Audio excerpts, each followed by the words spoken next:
across the UK, on DAB+, on your smart speaker, on your smart TV, and on your side. This is Talk.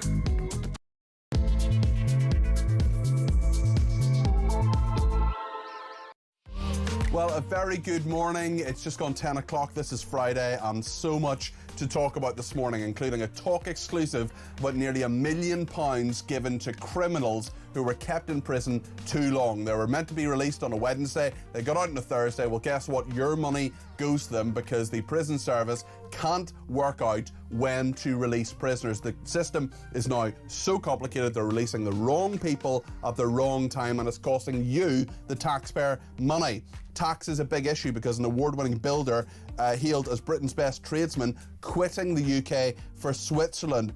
He said hikes in national insurance contributions, too little funding for apprenticeships, and too much red tape were the key factors. Maybe you're a tradesman or tradeswoman, maybe you're in your van right now and you're dealing with the same issues, national insurance, tax rises. You let me know what the situation is for you. 0344 499 1000.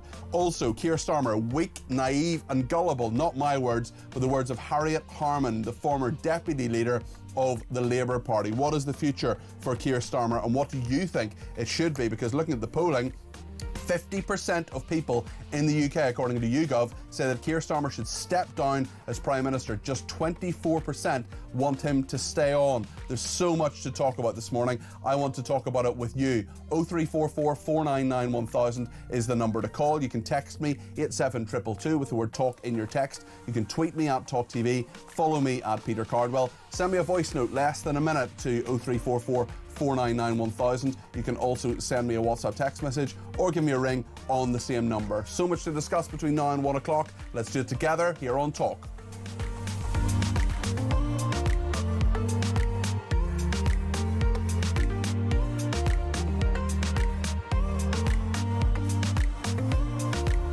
Well, thank you so much to everybody who has been in touch already on the programme. We'll take your calls, text, tweets and voice notes as much as we can between now and 1 o'clock. I also want to say a huge thank you to everybody who watches and listens to my show. I had record numbers, as did the station actually, in the latest viewing and listening figures that came out through Radar. So thank you everybody for that, particularly on my weekend shows. Real growth there. And you can join me not just today but tomorrow and Sunday between 10 and 1. There's so much to talk about this weekend as well, and I hope you join me for that too.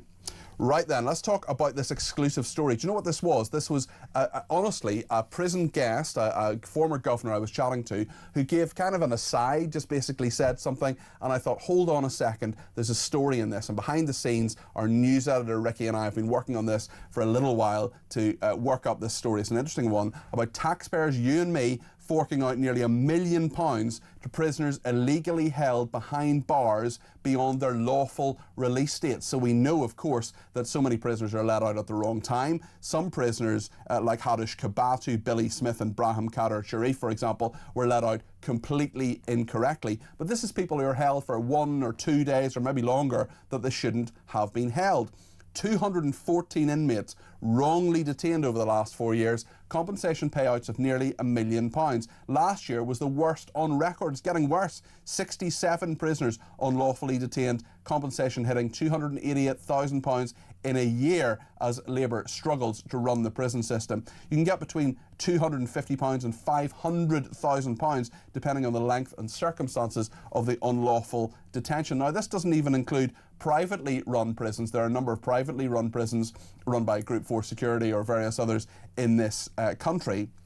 What we know is that in the last year, between April and March 2025, this is the last year for which figures are available, 262 prisoners released, a 128% increase on the previous year. Ministry of Justice spokesman told us, while incredibly rare, I'm not sure they are incredibly rare, they're happening at nearly a rate of 1 a day. While incredibly rare, we take instances of unlawful detention incredibly seriously and will always take action to fix mistakes, says the Ministry of Justice. Well, Ian Aitchison is a former prison governor and knows an awful lot about this.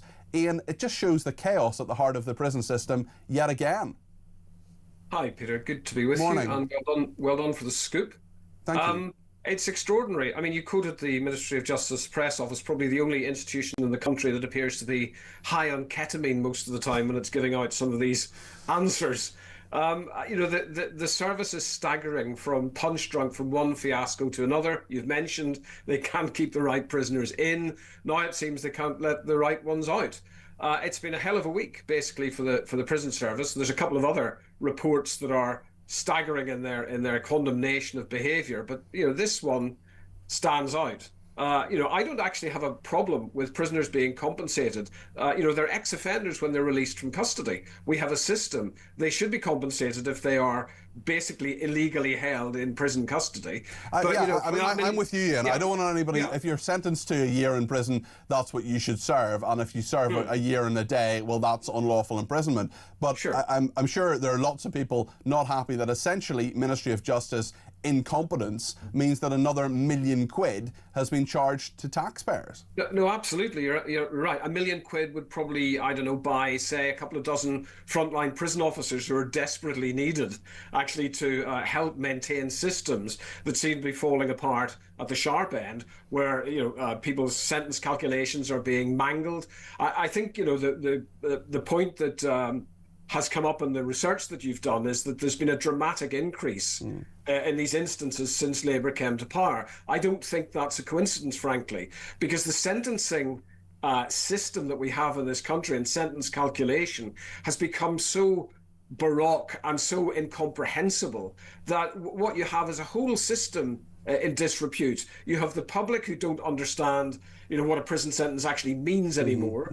You've got a political system that is constantly salami slicing the amount of time that people are actually spending in custody, sometimes for committing very serious acts of harm and violence. And then at the other end, you have a system in disarray that can't seem to let the right people out or keep the right people in. And there is by the way, there's a review that you may know about that was launched in November into the releases in error by Dame Anne Owers, who's a very well-respected former boss of the National Crime Agency. I wonder now if her remit should be extended to making sure that people get released properly on time, and that taxpayers' money, as you say, is not being wasted compensating people in a way that seems, baffling to ordinary folk. Can you just talk us through this, Ian? How does it actually work? You would think it would be straightforward. The prisoner gets a sentence, they're told what it is, the system, it's entered in a computer somewhere, then they say, right, that person's in for 6 months. 6 months from now is, the 6th of whatever it would be, the 6th of August. Therefore, that would be that is the date they will get out. I mean, surely it can't be that complicated. Talk me through how you think these errors happen. Yeah, absolutely. It shouldn't be, but it is. So what will happen? You'll have a prisoner being sentenced, and the prisoner will go from court to prison with a warrant, and the warrant will say what the sentence is. And then people at the administrative end of the reception into the prison will do a sentence calculation, which will be issued to the prisoner, which will say to the prisoner, this is the specific amount of time in your sentence you will spend in custody, and here is your release date. And then when that release date comes and prisoners are brought to the reception, there's quite an elaborate process prior to all of these scandals of unlawful releases, where identity has to be confirmed and the details have to be checked. And for example, if a prisoner is being subject to a sentence, that they're not subject to other administrative forms of detention, like, for example, what we saw happening when one prisoner was released from Chelmsford who actually had a hold on him through the immigration service to be detained prior to being deported, and that fell apart. Yeah. So there are a lot of areas in this sort of chain of custody of the paperwork where things can go wrong. There's a very rudimentary IT system. There's some questions in the prison service. There's some questions about interoperability with other systems. It's basically, a series of malfunctions that are taking place in a completely overloaded criminal justice system. And we mustn't forget either a couple of things, I think, in relation to releases in error, or indeed people being held beyond their release date. And that is that there's an enormous amount of churn within prisons. The prison population doesn't explain the amount of people coming in and out of prison every year, and that includes dozens of people going in and out through receptions each week. And where you have that activity happening in busy places that are frankly falling apart, like Wandsworth Prison and Chelmsford Prison, it is set up for failure. So we've got to get this system right. We've got to improve public confidence, on either side. But I don't know if we've got time, Peter, but there are another couple of really major reports that have come out. Go for it. It's been a big week this week, actually, for criticising the prison service. We do have a bit of time, so go ahead. Sure. I mean, I think the Ministry of Justice must be thanking God for Peter Mandelson, frankly, because this week there are two reports that have come out that are absolutely astonishing. One is the National Audit Office report into the prison service's efforts to manage drugs in prisons. And I think I've said to you before in this programme, through my own research, there's so many things that are going wrong. The prison service has no idea, frankly, about the nature and extent of drug misuse in prisons. And that's your starting point for trying to solve the problem, because random drug testing has fallen apart in many prisons that simply don't have the staff to do it. So you don't have that picture. And you've also got the National Audit Office have found huge underspends in funding the government has given to the prison service to be able to build up defences against drones, for example, nets and window repairs and so on, and intelligence gathering. This money hasn't been spent properly. In fact, it's very ironic that one of the few places that over 50% of cash that was given to the prison service to improve security was spent is in the construction of administrative teams at HQ to kind of oversee the process. For goodness sake, that's ludicrous. That is just ludicrous. So the money that is there to try to catch people sending in drugs or find out to increase the security has been spent at Petty France, at the headquarters of the Ministry of Justice? Well, the Ministry of Justice have more pilots than EasyJet. I mean, this is what they do. This is a bureaucracy that doesn't actually solve things on the front line. It's astonishing. It's obsessed with creating teams, pilots, task forces, and so on. And the second thing, Peter, I know you haven't got much time here. Go ahead. Is the very serious report that was produced by our terror watchdog, Jonathan Hall, KC, into the murderous attack on prison staff in Franklin Prison's separation centre. And you know that I recommended separation centres for highly charismatic terrorists back in 2016 who are intent on radicalising. If anything, the situation's gone backwards. And Hall reveals a situation where staff are completely overwhelmed by the nature and the behaviour of very violent people who want to kill for ideas and keep killing for ideas, entirely Islamists in these units. And he says that we absolutely need a more high control unit for the most serious offenders who are intent on murdering prison officers, which we have evaded by luck, not by anything. Yes, and there have been a number of attacks, including at Franklin, on prison officers who are attempting simply to do their job. It is a very, very difficult job, and it's not a particularly well-paid job. There's such a crisis in the prison system and in the Ministry of Justice more generally. There is speculation that David Lammy could be moved on in the next reshuffle, which may happen in theory soon if Keir Starmer sees that as some sort of option that he does. It's not just all about one man. It's not just all about David Lammy. But when you have someone who, in my belief, is pretty much incompetent at the helm of that department, is there any shock in your mind that actually so many other things are happening, even though there have been quite a number of Secretaries of State for Justice over the past number of years? Well, you'll know this better than I will, Peter. The Ministry of Justice is second only to the Northern Ireland office for places that people don't want to go when the music stops. And there's no. I work for both. I work for both. You know, and that's what I'm saying. You know better than I do. But I think who will celebrate Lammy going?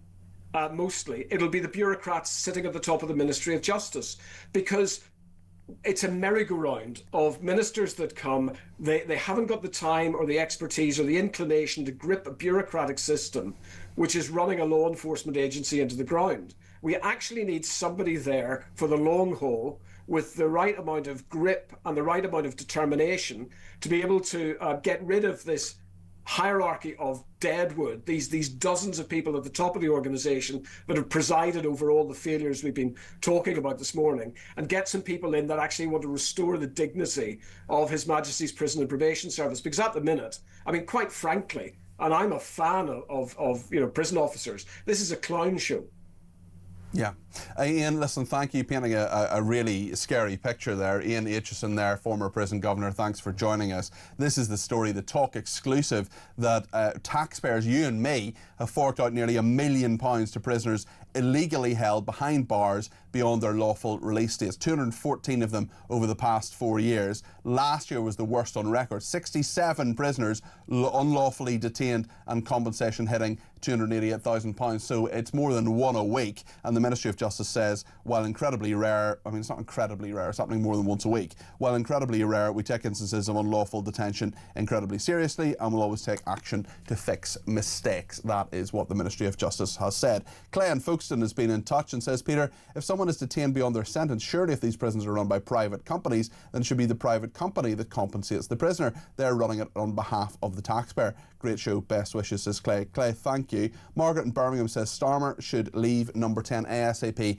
and he should take his wrecking ball with him. We've lost our country and so much thanks to our weak, clueless Prime Minister. What a legacy he will have on his CV. The worst Prime Minister in history, says Margaret. And lovely from Clarence Buckley, who says, well done to you and all the other Talk presenters and teams on the increased listener figures. I only watch or listen to Talk these days. Always a balanced debate, a bit of comedy, and more importantly, common sense. Keep up the work, guys. Well, Claire, that is absolutely lovely. Thank you very much for that. We'll talk more about Keir Starmer in a second. And actually, Trevor in Harrow says, why would anybody want to get rid of Starmer? If he goes, we will forget the things he has done to this nation. I want him held 100% accountable, and the rest of them, especially Richard Hermer, at the next election, says Trevor. We'll talk about all of that. James Heal, the Deputy Political Editor of The Spectator, coming up in just a few minutes. Stay with us here on Talk.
Hello and welcome to Talk Down the Local. Tonight, we're at McCafferty's in Epsom in Surrey.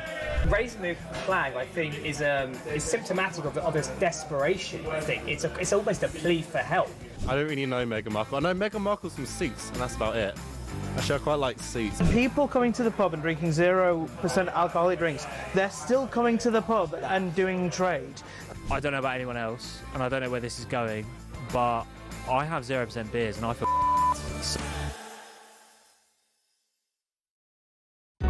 across the UK, on DAB+, on your smart speaker, on your smart TV, and on your side. This is Talk. Well, some breaking news now for you on Talk, and that is that the licence fee is going up. It'll cost more to have a licence fee to have a television. It's gone up from £174.50 to £180. I also want to talk to you about Bob Vylan, because as you may know, Pascal Robinson Foster, who's the front man of Bob Vylan, wasn't charged by the Crown Prosecution Service. He was investigated by Avon and Somerset Police. It took almost exactly 6 months. They basically ran down the clock to some degree on that. Now in Manchester last night, he's at it again, shouting death, death to the IDF. He has led a crowd in that. Let's take a look.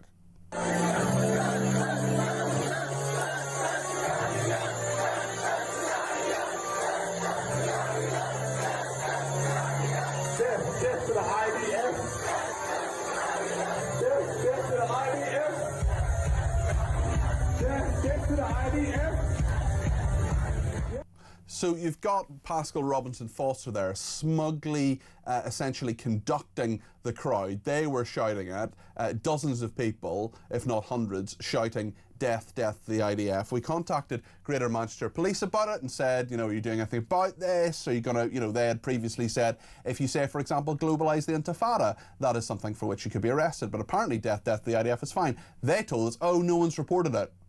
Okay, so if someone gets murdered in Canal Street in Manchester, but nobody reports it, nobody actually says someone's been murdered here, does that mean it's not a crime? I mean, Greater Manchester Police showing their toothlessness on this. The footage is online, we've played it now. They need to do something about this. They need to show that there isn't two-tier justice in this country. Pascal Robinson Foster needs to be arrested and charged as a result of that, as he was not done shamefully after Avon and Somerset Police's investigation.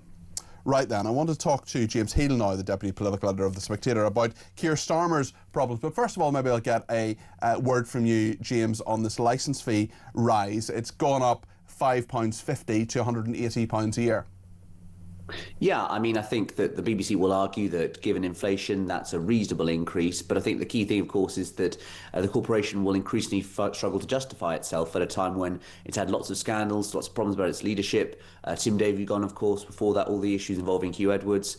So I do think that it's going to be something that probably in the current climate doesn't cause as many ripples as it might do otherwise. But the BBC's future is very much still uncertain in the medium to long term. Where is the debate within government? We know the Culture Secretary thinking about this, thinking about the Royal Charter and what to do. There's so many different bits of speculation. The Telegraph reporting at the weekend, for example, that there could be a licence fee for radios as well, because so many people listen to the radio through their smart speaker, an increasing number to talk, as we found this week with our record-breaking radar results. But anyway, that's just an aside.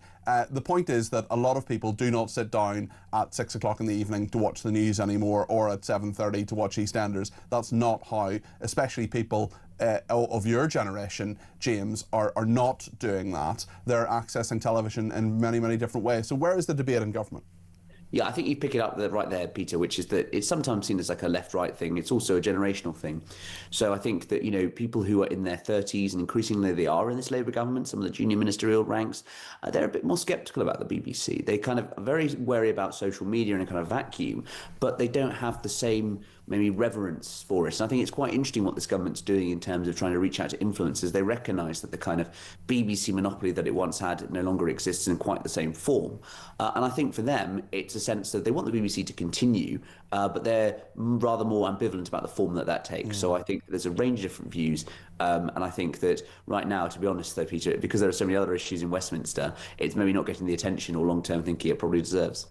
James, that is just the breaking news there, that the BBC licence fee is to rise to £180 a year. But of course, there's so much else happening politically. The vultures appear to be circling on Keir Starmer. Angela Rayner apparently telling friends, I'm ready to go. What do you make of what she has said? It doesn't seem to be quite the right time for her. Of course, her investigation hasn't continued with her HMRC stamp duty, the reason she left government. Also, West Streeting, far too close to Peter Mandelson. He was at many, many dinner parties, and a lot of his career is thanks to Peter Mandelson. So I wonder who are actually the threats to Keir Starmer, apart from the very obvious one, himself. I think that Angela Rayner has a very good chance in that, I suppose, yes, she's got the tax probe hanging over her head, but this is a binary outcome. Either it'll finish or it won't. So you may as well go for the leadership. And these things can drag on. But we know from the past that all these kind of ideas that, oh no, we can't have a leader who does X or Y. I think that Boris Johnson challenged a lot of those, for instance, those norms. You can have a leader if they think it's high enough, they think the kind of reward ratio is high enough, then they'll take the risk. And I think Angela Rayner right now is, for some people in the Labour Party, a sort of break glass candidate if they don't want to have a Wes Streeting coronation. I think that, I do think it's more likely we'll have some kind of event happening after May when you have a very bad set of local elections. But currently things are moving in Westminster so fast that it's sensible for people around Rayner to be saying that she's ready. And frankly, I spoke to one MP on the soft left last week, and he said to me, they said that, who do we have? Burnham's not there, he's been blocked. The other kind of potential contenders like Bridget Phillipson haven't really sort of added enough, and obviously lost the deputy leadership from last year, that race. So Angela Rayner will probably be the best bet, I think, for a lot of the kind of slightly left of centre candidates or MPs in the party. How much pressure do you think Starmer is under, and why has Morgan McSweeney still got a job? What's going on here? Yeah, he's under immense pressure. And the reason why Morgan McSweeney has a job is, as you'll know from the great book by Patrick McGuire and Gabriel Pogrund, he was likened to a DLR train, the driverless train. And why would you get rid of the driver? I don't think that's going to solve the train's problems, is it? And basically Morgan McSweeney has acted as Keir Starmer's political brain. He tried a few months without him, but he's almost been there since the whole throughout the Starmer project. And frankly, also, let's be honest, Peter, if he gets rid of McSweeney, he won't save him. And it's a similar thing. So, he would argue it's best to keep his best team together, turn this around, work together. But right now, Labour MPs are very, very angry. And I think we're one step removed from getting to the kind of stage where ministers resign, etc. What do you make of, we haven't had any ministers resigning, and that is quite telling, actually. Also, criticism from various people. I'm going to speak to Carl Turner a little bit later on in the programme, and MPs been very critical of Starmer and all sorts of things, from jury trials to what's happening at the moment. But also Harriet Harman calling him weak, naive and gullible. Will that give him any cause for concern, in the same way as the YouGov polling saying 50% of people saying Keir Starmer should step down as Prime Minister, 24% saying he should stay on? Well, look, I think a lot of people would say he's looked weak and gullible and naive in this instance. I might suggest perhaps that with Harriet Harman, there's a bit of history there with Peter Mandelson, which may be potentially influencing it. But I do think those sentiments are shared by a lot of people in the party. And I think there is also the frustration, which is that this government was elected 18 months ago after 14 years in opposition. And they're just burning capital on stupid causes. You think about the freebie stuff, you think about this. Why are these blind spots happening? And why is it that they have these sort of ghosts of New Labour past hanging around them? Why do they feel the need to do it? So I think an incomprehension, a frustration, and I think it's no surprise that I think half a dozen MPs have called McSweeney to go publicly. Privately, many more are saying similar. What do you think happens over the weekend? I think over the weekend you're going to see more people come out. I think that the government is going to try and get some way on the front foot, a bit like that press conference we saw this week. And I think that it will be interesting to watch in Gorton and Denton, where Labour is planning their biggest ever North West campaign day. And so I think that potentially there could be something coming out of that big Manchester Labour caucus. So I think I would have my eyes on that block. Your Lucy Powell's, your Angela Rayners, your Andy Burnham's, to see if they come and so I think a lot of people will be speaking out this weekend, and I think Keir Starmer will have even more problems at the beginning of next week. James, thank you as always. James Healy there, Deputy Political Editor of The Spectator. Such an interesting situation politically, so many moving parts. Daniel in Epsom has given me a ring about this on 0344 499 1000. Daniel, you're very welcome to the programme. What would you like to say today? Hi, Peter. I just want to say that I think all governments of all hues will always struggle, and they'll always be voted out unless they do what the British majority are asking them to do. And I think the terrible range of people who might take over the Labour Party. I've never known the quality of politicians at an all-time low. I look at it and I think, are any of them, is Burnham or Rayner, are any of them going to come in and do what the British majority have been demanding for a long time? Are they going to come in and leave the ECHR? And are they going to are they going to stop illegal immigration? Are they going to bring legal migration down to really low numbers? Are we going to see mass deportations? Are we going to get law and order back? Are we going to get common decency back? I don't think we're going to get any of those things. How angry are you about the Mandelson stuff, or are these longer term issues the main reason you want change? Yeah, Mandelson's just a sideshow. I mean, it just shows poor judgment across government across number 10, doesn't it? It just shows but we know they've got poor judgment. The quality of our MPs is at an all-time low. The last Conservative government and this government, they don't seem to get what they're doing. They work for us, and if you know in your heart that the British majority feel about certain topics, we want law and order back. We've had too much immigration of all kinds for far too long. That there's 73 million people trying to use an infrastructure fit for about 50 million people. That, and if you're not willing. This is what I'm saying. It doesn't matter who they get to come in. You've got to confront reality in all of this. I think that makes a lot of sense, Daniel. Listen, thank you for that. That was Daniel in Epsom there. Stephen's in Bristol and says, so Starmer said Mandy lied to me. Coming from Starmer, the biggest liar to walk the corridors of power. I don't believe for 1 second Starmer is that gullible. And if he is, what on earth is he doing in a position of power? What's the old saying? You can't kid a kidder. Bert in the Bush says regarding the prisoner compensation for late release, surely all prisoners are released early before their sentence is actually finished. So how can they claim to be released late when they still have 2/3 of their sentence to go in some cases? Well, there aren't people released a third in. Sometimes it's 40% into their sentence, but it's the difference between if you have a 10-year sentence and you do 40% behind bars, 60% in the community. I think it's a farce in that regard to say you're serving your sentence in the community. But Bert, I know what you mean. It's about the amount of time that you're meant to be behind bars. SB says, surely now the King can ask Starmer to call a general election and get him out. The thought of having Angela Rayner as our Prime Minister fills me with dread and despair. There's absolutely no candidate in the Labour Party that is fit to be Prime Minister. If the King has any sense of public justice, he will step in. Well, the King acts on the advice of the government, I'm afraid, so it's not up to him. Pedro in Telford says, regarding prisoners being released late, if they get a 5-year sentence and they do 2.5 years, therefore if they end up doing a few more days, then so what? They've had 2.5 years taken off the sentence anyway, says Pedro in Telford. He says, it's a great show. Thank you, Pedro. Much appreciated. Lots more to come. We'll talk about immigration statistics and the Home Office saying nearly 60,000 people have been deported from the UK or left voluntarily. I think there's probably quite a few more left voluntarily than being deported. We'll talk to Kevin Foster, the former Immigration Minister, in just a minute. Stay with us here on Talk.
Across the UK, on DAB+, on your smart speaker, on your smart TV, and on your side.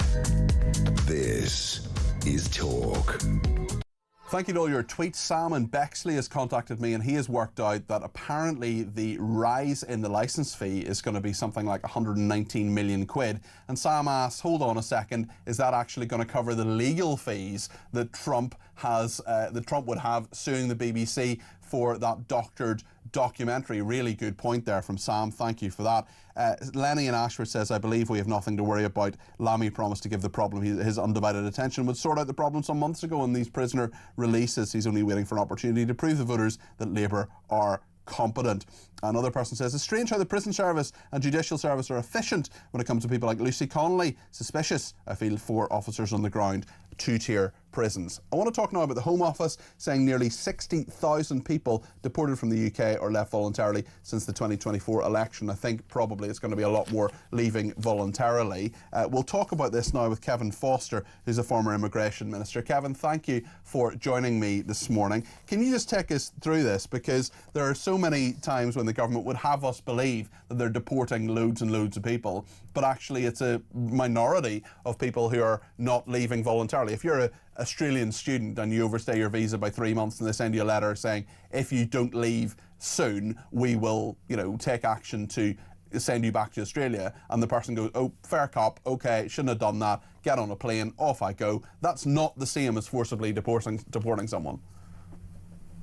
Yeah, you're absolutely right. You've described it well. I think of the 60,000, about 43,000 are people who've left in the way you described, that they've been told they need to go. They've had a letter, or that, for example, their solicitor may have advised them that their latest appeal or a claim has failed, so they haven't got status, they need to leave the UK, and they go. Now, to be fair, a lot of people would see why that's how someone might behave, that they might say, well, the Australian student's a good example. They're trying to get a job. They've tried to find a way to stay. They haven't, so they take the view, I've been told to go, I'm going to leave.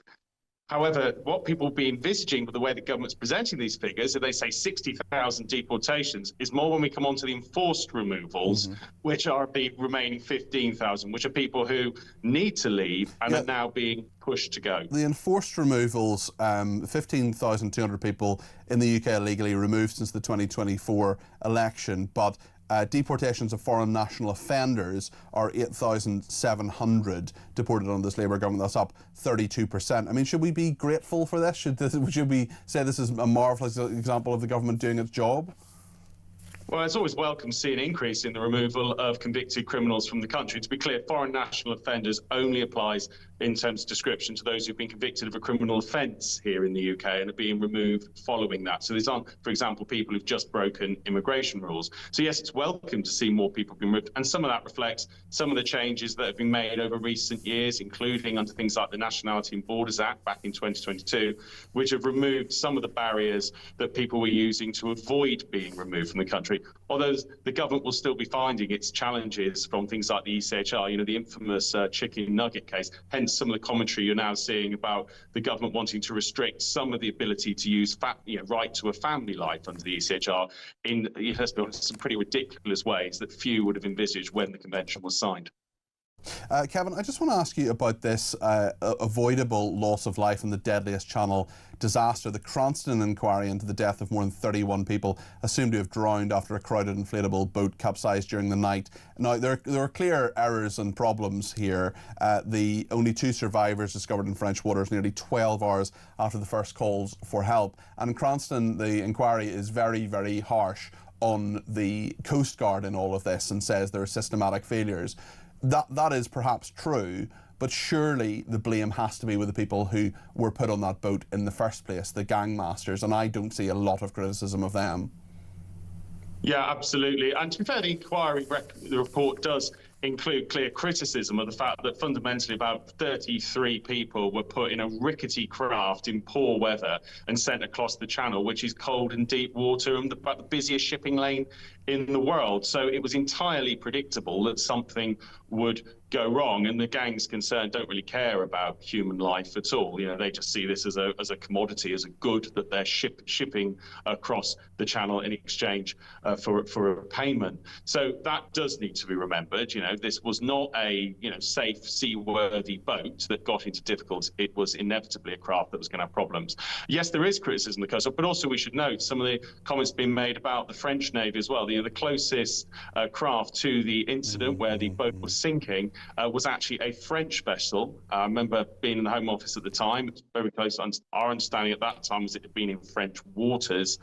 and that vote didn't respond. Yeah, and I understand there's a French actual criminal investigation in France ongoing about what happened there, because there's evidence that they did receive the Mayday call, the ship did receive the messages from the Shore Coast Guard about what was going on and didn't respond. But of course, that is a separate French investigation, given it's in French jurisdiction. Yeah, Kevin, thank you for your insight into that. That's Kevin Foster, the former Immigration Minister for the Conservatives. We're going to speak to another Conservative in a second, the Shadow Transport Secretary, Richard Holden. This is after Bradford NHS is recruiting a nurse to help cousin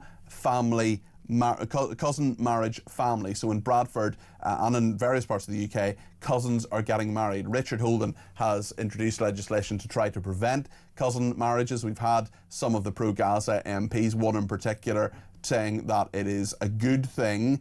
Cousins getting married, I mean, inbreeding is a really, really difficult thing and a big, big risk there. We'll talk to Richard in a second. I just want to read out a couple of messages that have come in.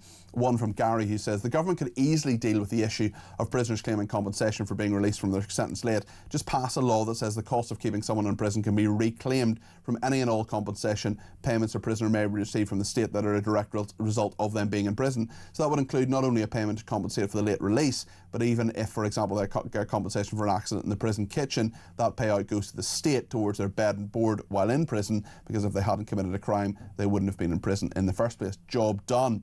Another person says, Peter, the state of our prison service is yet another example of the demise of so much in our country, if only we'd call a snap general election, says Amanda in London. And Paul in Fife says, Starmer's grovelling apology to Epstein's victims. Why is he apologising? Mandelson didn't rape anybody. It would have been more appropriate if he'd used those words to apologise for the victims of the Muslim rape gangs. After all, when he was head of the Public Prosecution Service, he didn't refuse to authorise the prosecutions of rape gang members until the sheer numbers forced him to do the now famous Starmer U-turn, says Paul in Fife. Lots more to discuss on this programme, including the Shadow Transport Secretary, Richard Holden, on cousin marriages, coming next.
Across the UK, on on DAB+, on your smart speaker, on your smart TV, and on your side.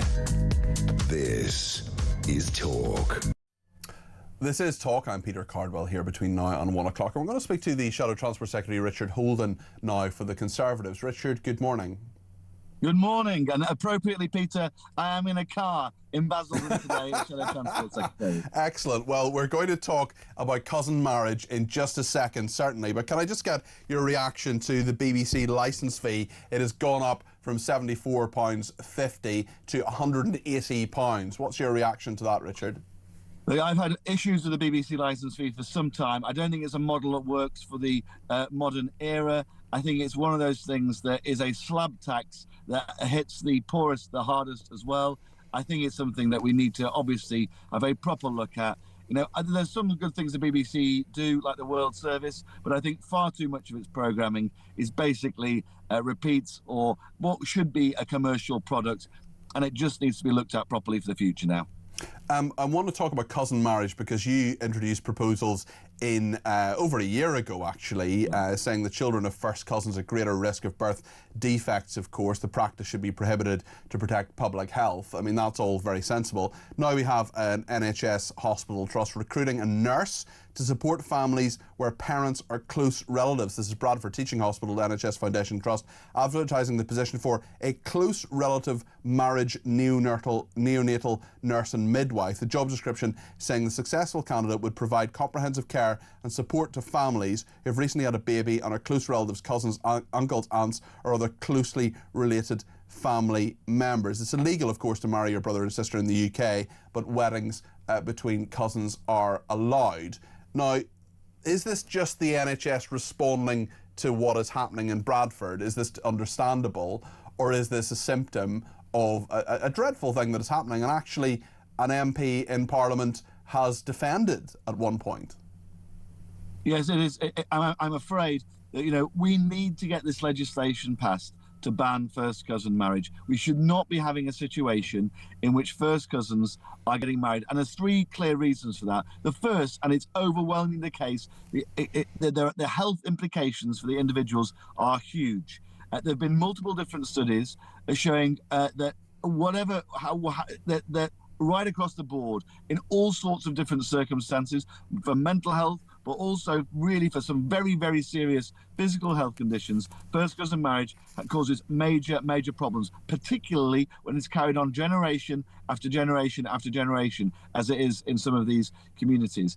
And we need to put a stop to it. We wouldn't need to have such nurses and such midwives, specialists in these areas, if we didn't allow it. And I think that's the key thing. We need to show as a society that this sort of thing is totally unacceptable. The impact it has on the individuals, on their rights. You know, how could you ever have a situation where somebody could walk away from a abusive relationship if you share the same set of grandparents, for example? So it's a question around individual rights. It's a question around health. And more broadly, it's also a question around community cohesion as well. Because one of the most important things in society, people can marry freely between parts of society. Then actually, that's what allows a society to be created, rather than keeping these what essentially is like clan-like structures in some parts of our society, and especially in Bradford, where this practice there really is an issue with this practice continuing amongst some of the South Asian Pakistani Muslim community. So when it actually happens, I mean, how prevalent a problem is it really? Well, so nationwide, it's a very small problem. The problem is in certain communities, in the British Muslim Pakistani community, and also to a lesser degree in some of the traveller communities. This first cousin marriage is an issue, and it's something that needs to be tackled head on. Some people try and defend it as a cultural tradition. I think that's totally wrong. The last Conservative government, which I worked in, we banned marriage for 16 and 17-year-olds. We said, you know, we're going to get rid of the child marriage and we're going to have it at 18. And I think that this is clearly the next sensible manoeuvre, is to say we're not going to have cousin marriage as well, because it's just because of all the health and the social implications of it for our society, it is just wrong. And we just need to move on it. Nobody is now saying, oh, we need to go back to having people getting married at 16 after we changed it. And as soon as we change this law to ban first cousin marriage, nobody's going to want to go back to it. We should stop defending the indefensible as a country. We should stop funding the indefensible as a country with these NHS appointments, and we should ban first cousin marriage. And I hope the government listens, because it's quite clear that the impact of it that it has on families, and obviously, so many people in these communities. And a YouGov poll actually showed that even within these communities, people wanted to see it end. So is there a distinction, Richard? Is there a distinction between people who, I mean, I remember I had a caller actually when we did this issue previously, I think around the original time when you raised the proposed legislation, when people said, look, a bit later in life, I actually realised that, we weren't going to have any kids or anything, but I actually married my cousin, and some people saying, actually, is it that big a deal? Is it just about having children? Is that's the main issue here from a health perspective? Do you have any objection to people, later in life, for example, marrying their cousins? I think there is an issue from a health perspective, but I think, as I said, that's one of the three issues here. The others are, if you share the same set of grandparents, and there's obviously issues around control and that broader issues around family relationships. And I think thirdly as well, we don't, having people, we want people to be married and to have relationships right across our society. I think if people are having close relationships within small family groups, often generation after generation, there's also issues there. So yes, the health issue is part of this, but it's not the whole part of it, which is why when I've, when we talk about this and thought about it, actually banning first cousin marriage has got to be the way forwards, because it's the only way we can prevent all of those societal issues, including the health issues, impacting people and families. What do you think about what Richard's saying, 0344 499 1000? What was it that pro-Gaza MP said, Richard? He said something like, it can bring families closer together. It was an utterly bizarre speech that I remember. Was. Yeah. Let's talk a little bit about Keir Starmer, because clearly he's in a very, very difficult position. I know that Kemi Badenoch has been talking about his former communications director as well today. Where do you see this situation, Richard? Look, I think we're in this a situation where the Prime Minister has, and you could see it, I thought, at Prime Minister's questions and afterwards during the debate on Wednesday, where he has simply lost the confidence of his own MPs. There were brand new Labour MPs basically standing up and saying, we've got to stop this situation from continuing, and that's the reason the government had to do yet another U-turn after Prime Minister's questions on Wednesday. I don't think the Prime Minister can now survive. I don't think it's in the interest of the country that it survives. I actually think that Labour MPs, if they thought about it, would realise it's not in their interest that he survives either. I really hope that actually the decision is made that he moves on.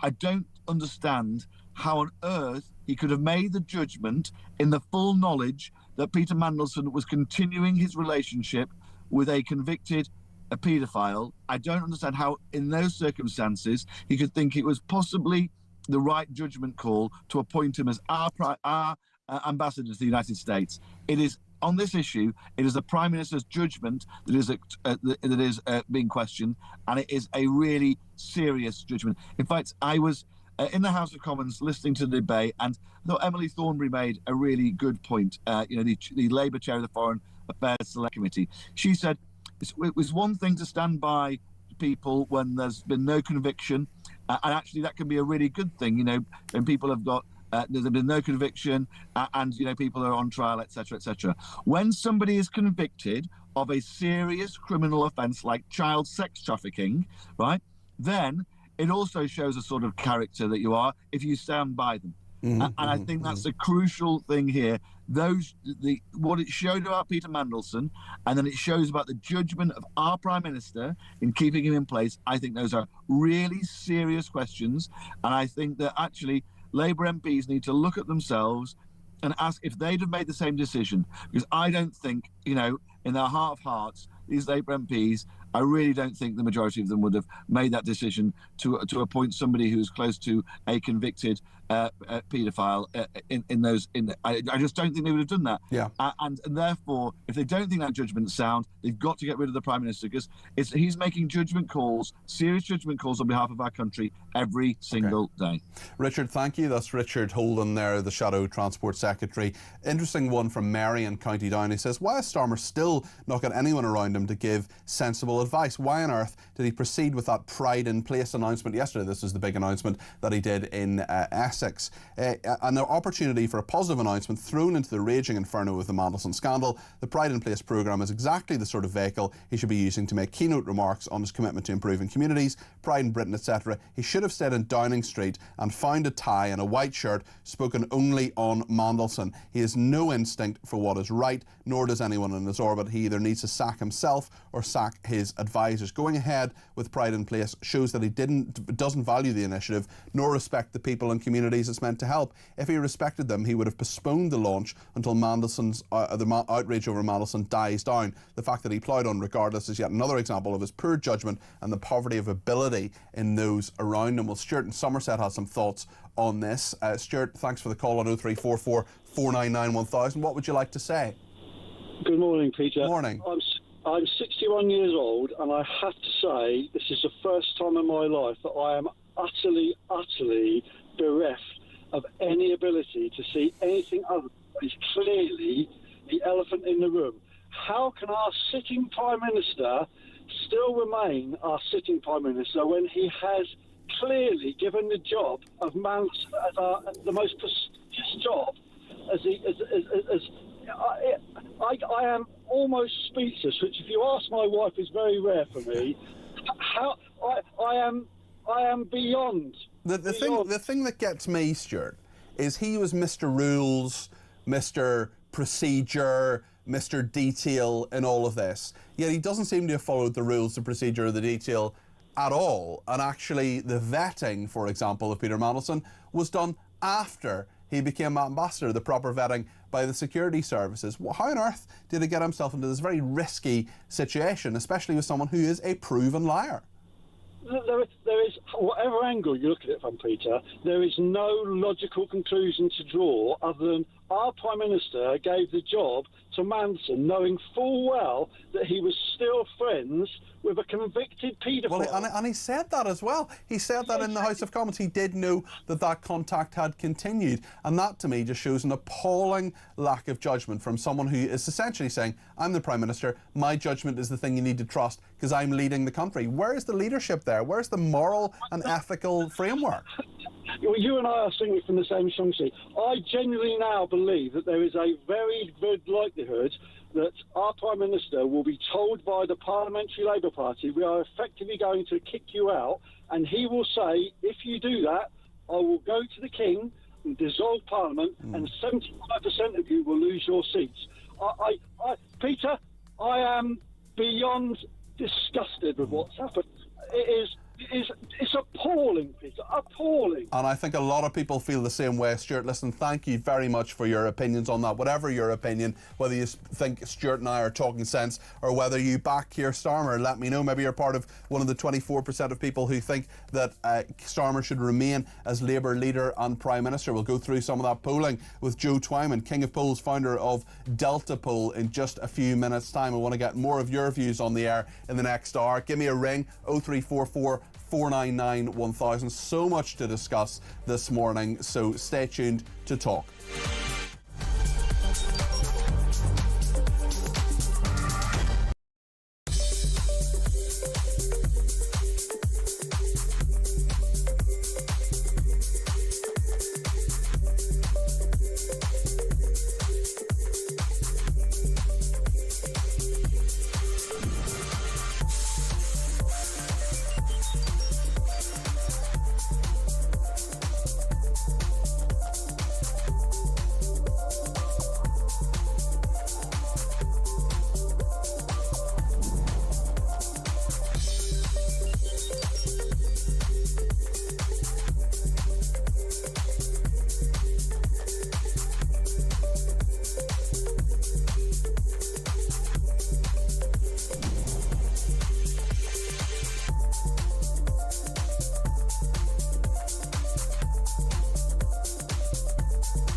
across the UK.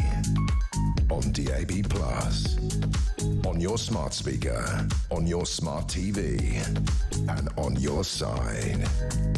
This is Talk.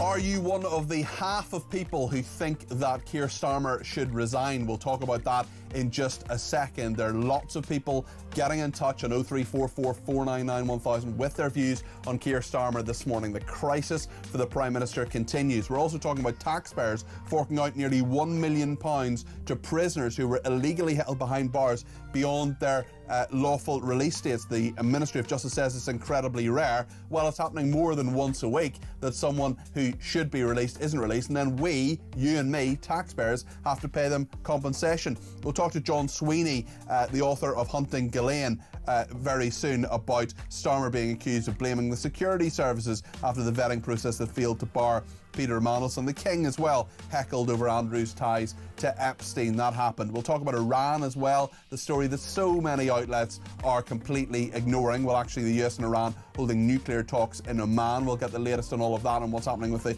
humanitarian situation there. We'll talk about Angela Rayner, whether she's on manoeuvres, and Bob Villan at it again, calling for death, the IDF. But he knows absolutely nothing is going to happen because of the spinelessness of the Crown Prosecution Service and Avon and Somerset Police, and now Greater Manchester Police. We asked Greater Manchester Police, what are you doing about the fact that there's someone shouting death to the IDF at a concert last night? And they said, oh, no one's reported it to us, so we're not doing anything about it. Well, that's fine. If someone gets murdered in the middle of Manchester, as long as no one reports it, it's fine. Why solve the crime? Why do anything? Lots to discuss. Cousin marriage as well is something we've been discussing this morning too. 0344 499 1000 is the number to call for your views. Get them on the air. You can text me 87222 with the word talk in your text. You can tweet me at talkTV. Follow me at Peter Cardwell. Send me a voice note, less than a minute, please, to the main number, 0344 499 1000. That's the number for calls. It's the number for WhatsApp text messages as well. So much to discuss between now and 1 o'clock. Stay with us here on Talk. Well, thanks to everybody who's been in touch, including Paul, who says the fact that we have a convicted Muslim terrorist, Shahid Butt, standing for election in Birmingham illustrates perfectly where we are as a country. We were told that the rules about criminal convictions only apply for convictions in the UK. If that's so, then this Labour government have the opportunity to change that and to prevent this terrorist standing for election. I guarantee that if I was a person convicted of so-called far-right offences, Labour would be talking about travelling to France to arrest people for hurty words or waving a Union Jack, yet people still join. It disgusts me, frankly, says Paul in Fife. Thank you to Elisa in Chelmsford, who says, so good to see you back on our screens. Cousin marriage is morally wrong and often cruel to the children born to them. With so many suffering terrible health problems, this is a selfish act that consigns the children to a lifetime of pain. Yes, the cost of their care is another issue, but for me, the main thing is the cruelty to innocent lives. Well, loads to discuss, including the problems that Keir Starmer is having. A YouGov poll saying by 50% to 24%, Britons think Sir Keir Starmer should step down as Prime Minister.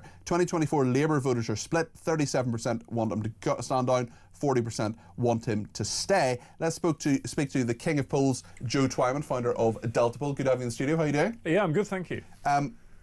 Will Keir Starmer look at this and act on it, do you think, or is this just more noise about Keir Starmer? Because obviously people are responding very, very clearly to the Mandelson allegations, but is that the thing that's going to top him, do you think? Well, it's obviously not a good news story, and I think everyone can agree that. But when I see polls about, X% of people say that the Prime Minister should resign, my question is always, well, what was the figure last week? Okay. And what was the figure what was the figure last week? And the answer is probably pretty similar. Right. I don't think the precise question was run, but generally speaking, there's a lot of discontent about Keir Starmer at the moment. The key question is whether this latest event is a turning point in his fortunes or just a talking point. Will this add to the cumulative pressure upon him, or will it just eventually die out in the noise? The short answer is we don't know, because we don't know how things are going. But it won't be about the poll results today or tomorrow. It'll be about the poll results in weeks and months that determine the impact of this specific event. And I think anyway, vanishingly few people come the general election are going to say, I'm not voting Labour specifically because of Peter Mandelson. But it's important now, but as you correctly say, in 3 years' time it may not be. But there is this cumulative effect, this emotional reaction that people have. They may not remember all the detail of every single scandal, but when you have someone who says, I'm Mr. Rules, I'm Mr. Protocol, I'm Mr. Detail, and none of those things appear to have been actually followed properly with the Mandelson scandal, that damages him.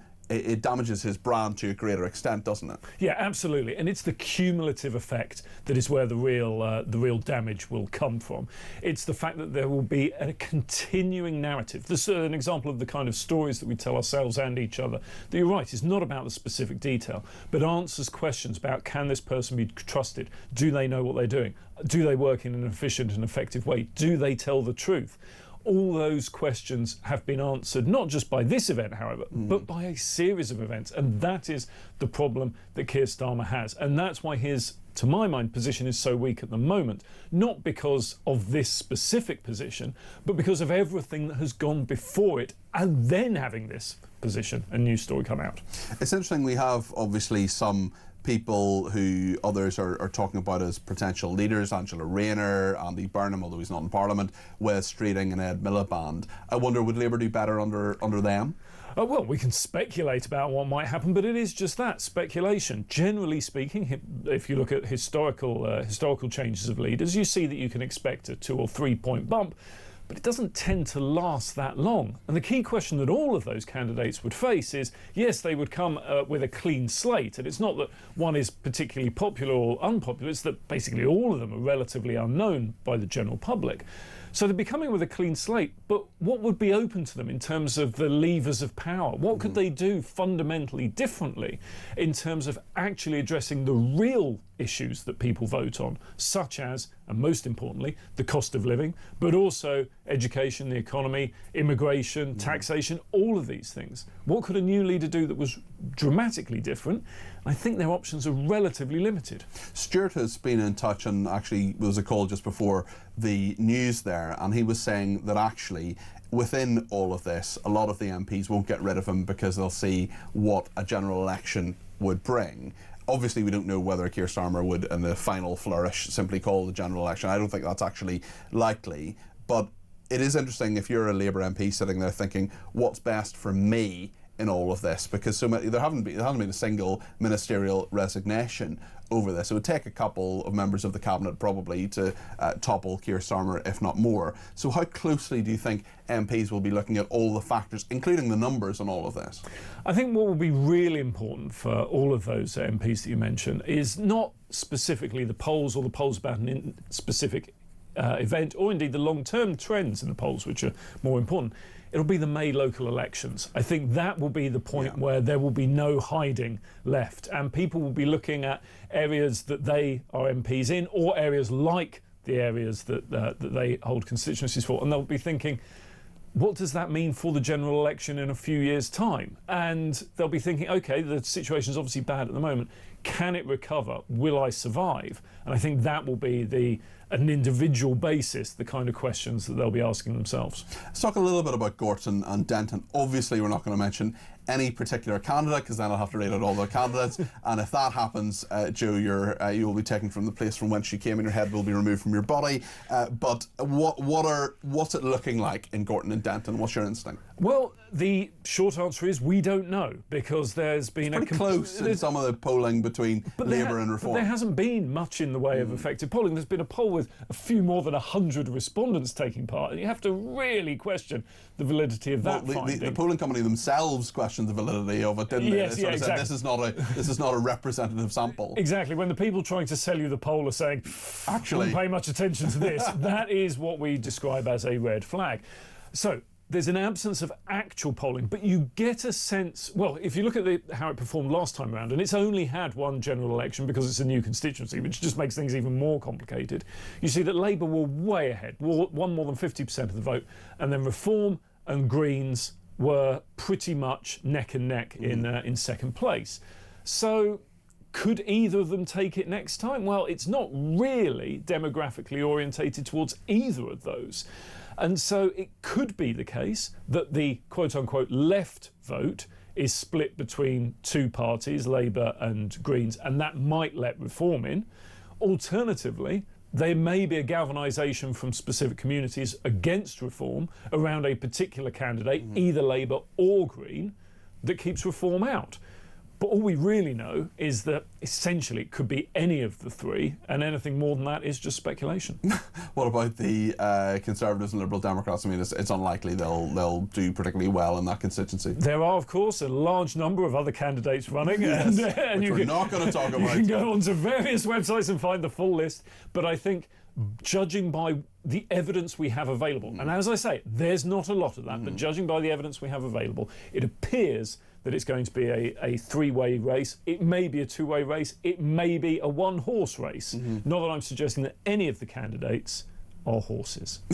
Well, that's very good that is the case. I just wonder, more broadly, and not specifically related to Gordon and Denton, the polling doesn't seem to have gone just quite as well for Reform UK recently. There seems to be more of a move downwards for them, maybe a bit more for the Conservatives. Just give us your general overview of how things are going. If you look at things over the last couple of months, what you've seen is that Reform have, on aggregate, dropped back a bit. The Conservatives have improved their position slightly. They're now essentially a little bit ahead of Labour, but still both are some distance behind Reform, even though they have dropped back a bit. And the Greens have been doing better, but they still haven't managed to get that real breakthrough into a sort of firm second place for them. So yes, there's movements, but it's not an enormous amount of movement. And there have been discussions about whether Labour has essentially reached rock bottom, whether they will go any further. And what will be interesting, going right back to the question about the Mandelson story, the big question around that is, will that mean that Labour do see a decline, further decline, whereas up until now, certainly for the last few months, they've been pretty much plateauing. You would expect presumably more polling this weekend, perhaps? Yes, there'll be lots of polls about this weekend. But as I say, over the next weeks and months, that will be the really interesting stuff to see impacts it has had. Joe, thank you very much. As always, that is Joe Twyman there, the founder of Delta Poll, King of Polls in the studio. Thank you very much indeed. What do you think about what Joe said? 0344 499 1000 is the number to call. There's so much in all of this, where Reform are, of course, Reform UK, where Starmer is, and there's so many people being very critical of him, including Harriet Harman, for example, the former deputy leader of the Labour Party, calling him weak and naive. Lots of you are doing that too. Just to read out a couple of quick tweets, not necessarily on this, but on everything that you've been getting in touch about. Actually, the story, the Talk exclusive about £1 million of compensation for criminals, that's something that Jan has got in touch about to say. Just listening to Peter saying that the taxpayers have paid out £1 million to prisoners not released on time. They get compensation even if it's a day or two early in error, and now this is the governor's faults. Sack them and remove the pension. And thank you also to Adam, who is on a late morning run listening between now and 1 o'clock. It must be lonely up there on the Moral High Ground with your big run there. I went swimming yesterday, which was good. Joe, you're a big swimmer, aren't you? Yes. He's deep. Yes, I am. I swam 5 kilometres yesterday, Peter. 5 kilometres? I swam 1 kilometre. Oh, right, well, that's a nice warm-up. Oh, goodness me. Thank you, Joe, very, very much indeed. Lots more to come. We'll speak to John Sweeney in just a second, the journalist and author of Hunting Gillian, on Epstein, Andrew and Mandelson, and take more of your calls, text, tweets and voice notes. Remember the number, 0344 499 1000. Stay with us.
across the UK, on DAB+, on your smart speaker, on your smart TV, and on your side. This is Talk. Thanks to the tweeter who's got in touch to say in Scotland they're consulting stakeholders for prisoners to be released after spending 30% of their sentence, and even if the consultation says it's a bad idea, they're going to do it anyway, as is so often the case.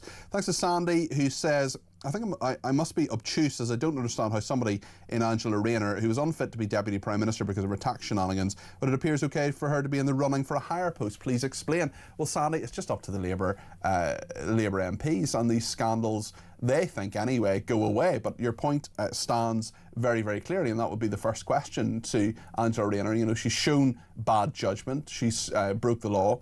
In that investigation still isn't over. So it's a very, very good point. Amy says, congratulations on the latest viewing and listening figures for your programmes. It's thoroughly deserved. Thank you, Amy. Very, very kind. And of course, it's a team effort here at Talk. On the licence fee rise, says Amy, how much more is it going to be before it becomes unaffordable for even more people, especially with everything else going up? It's a very, very good point. Stacey says, I think Starmer should call a general election and save us Angela Rayner or mad Miliband getting in. That would give his onslaught on the backbenches gunning to replace him in a fright. So lots on all of that. And of course, the problems for Keir Starmer continue. We'll talk more about that in a second, but I just want to bring you a bit of breaking news, and that is that at least 31 people have been killed in a suicide bombing at a mosque in Pakistan.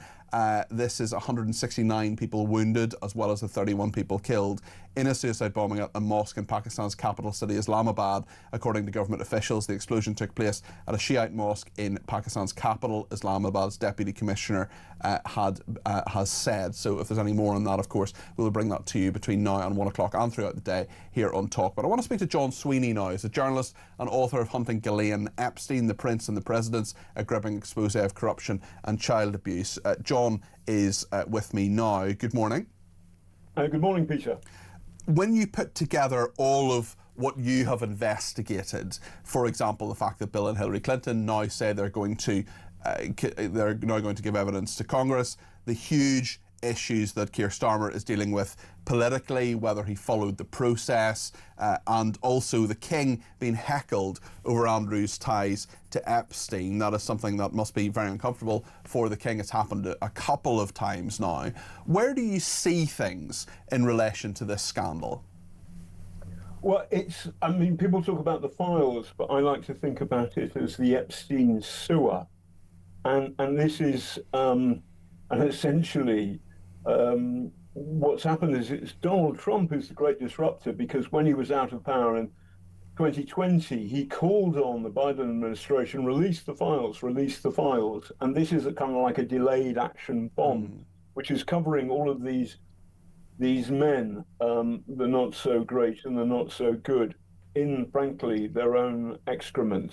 I'm aware it's daytime radio. Well, listen, I think it's a fair point when you think about the nature of the scandal. We also have, it was a really interesting point actually on my shows, on one of my shows a few weeks ago, where Emily Thornberry, the chairwoman of the Foreign Affairs Select Committee, said, look, there are only actually 3 people who have had any form of accountability for this. One is Ghislaine Maxwell, who's in prison. One is Andrew Mountbatten-Windsor, and the other is Peter Mandelson. Well, the number one person, of course, is dead. Epstein, and he, so he has. I'm confident he killed himself. He wasn't murdered. So he's dead, and the only person who is in prison is Ghislaine Maxwell. Now, to be fair, we believe in the presumption of innocence, and just because, for example, you're in the Black Book, this is Epstein and Ghislaine's address book, doesn't mean that you've done anything wrong. If you're in the files, it doesn't mean you're in, or the sewer, as I like to call it, it doesn't mean you've done anything wrong, but there are questions about your judgment.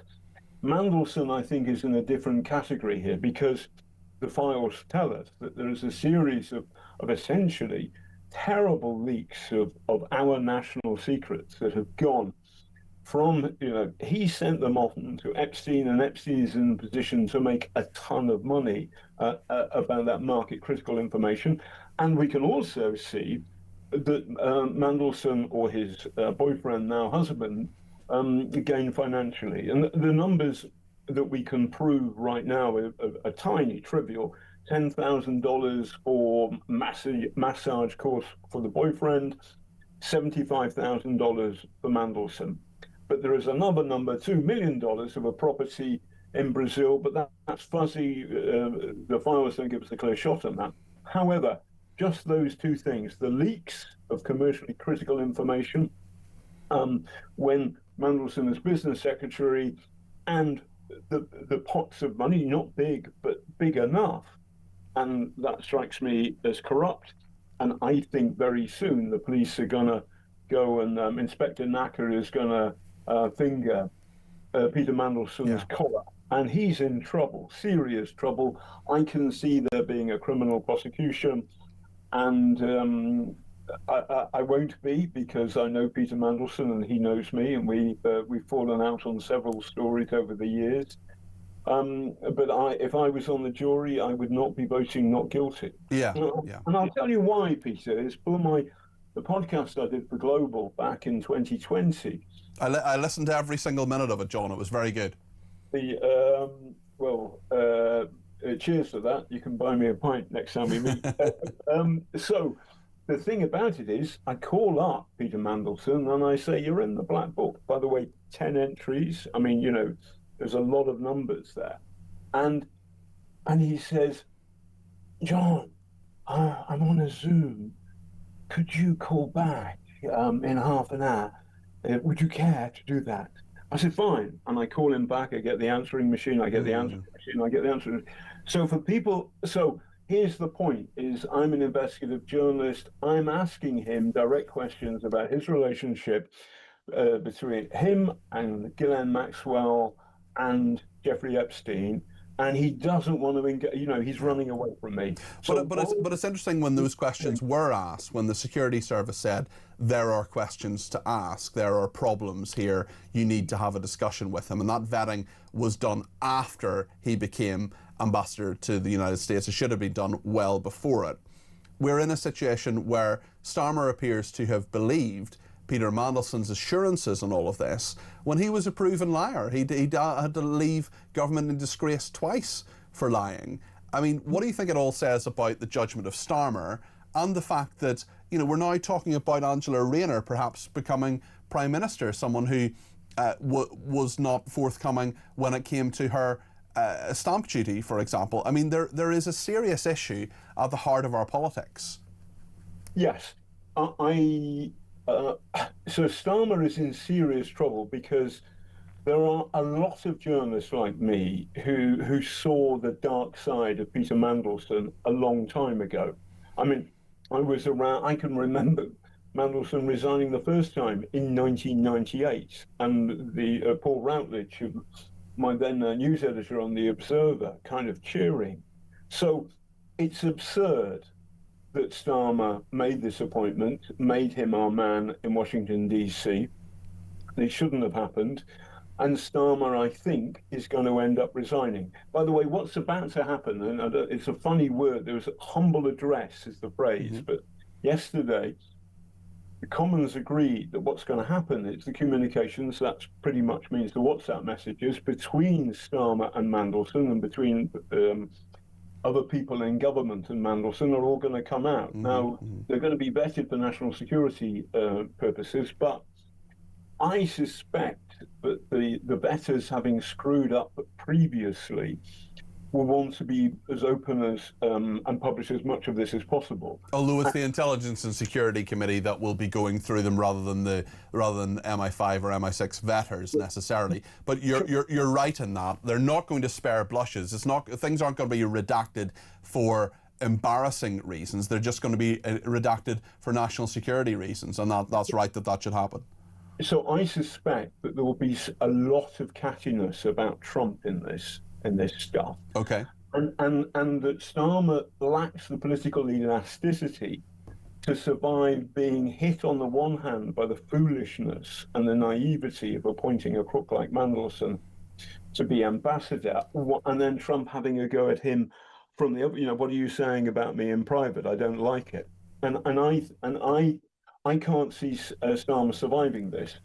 And by the way, and then it's up to the Labour, the Labour MPs who they go for.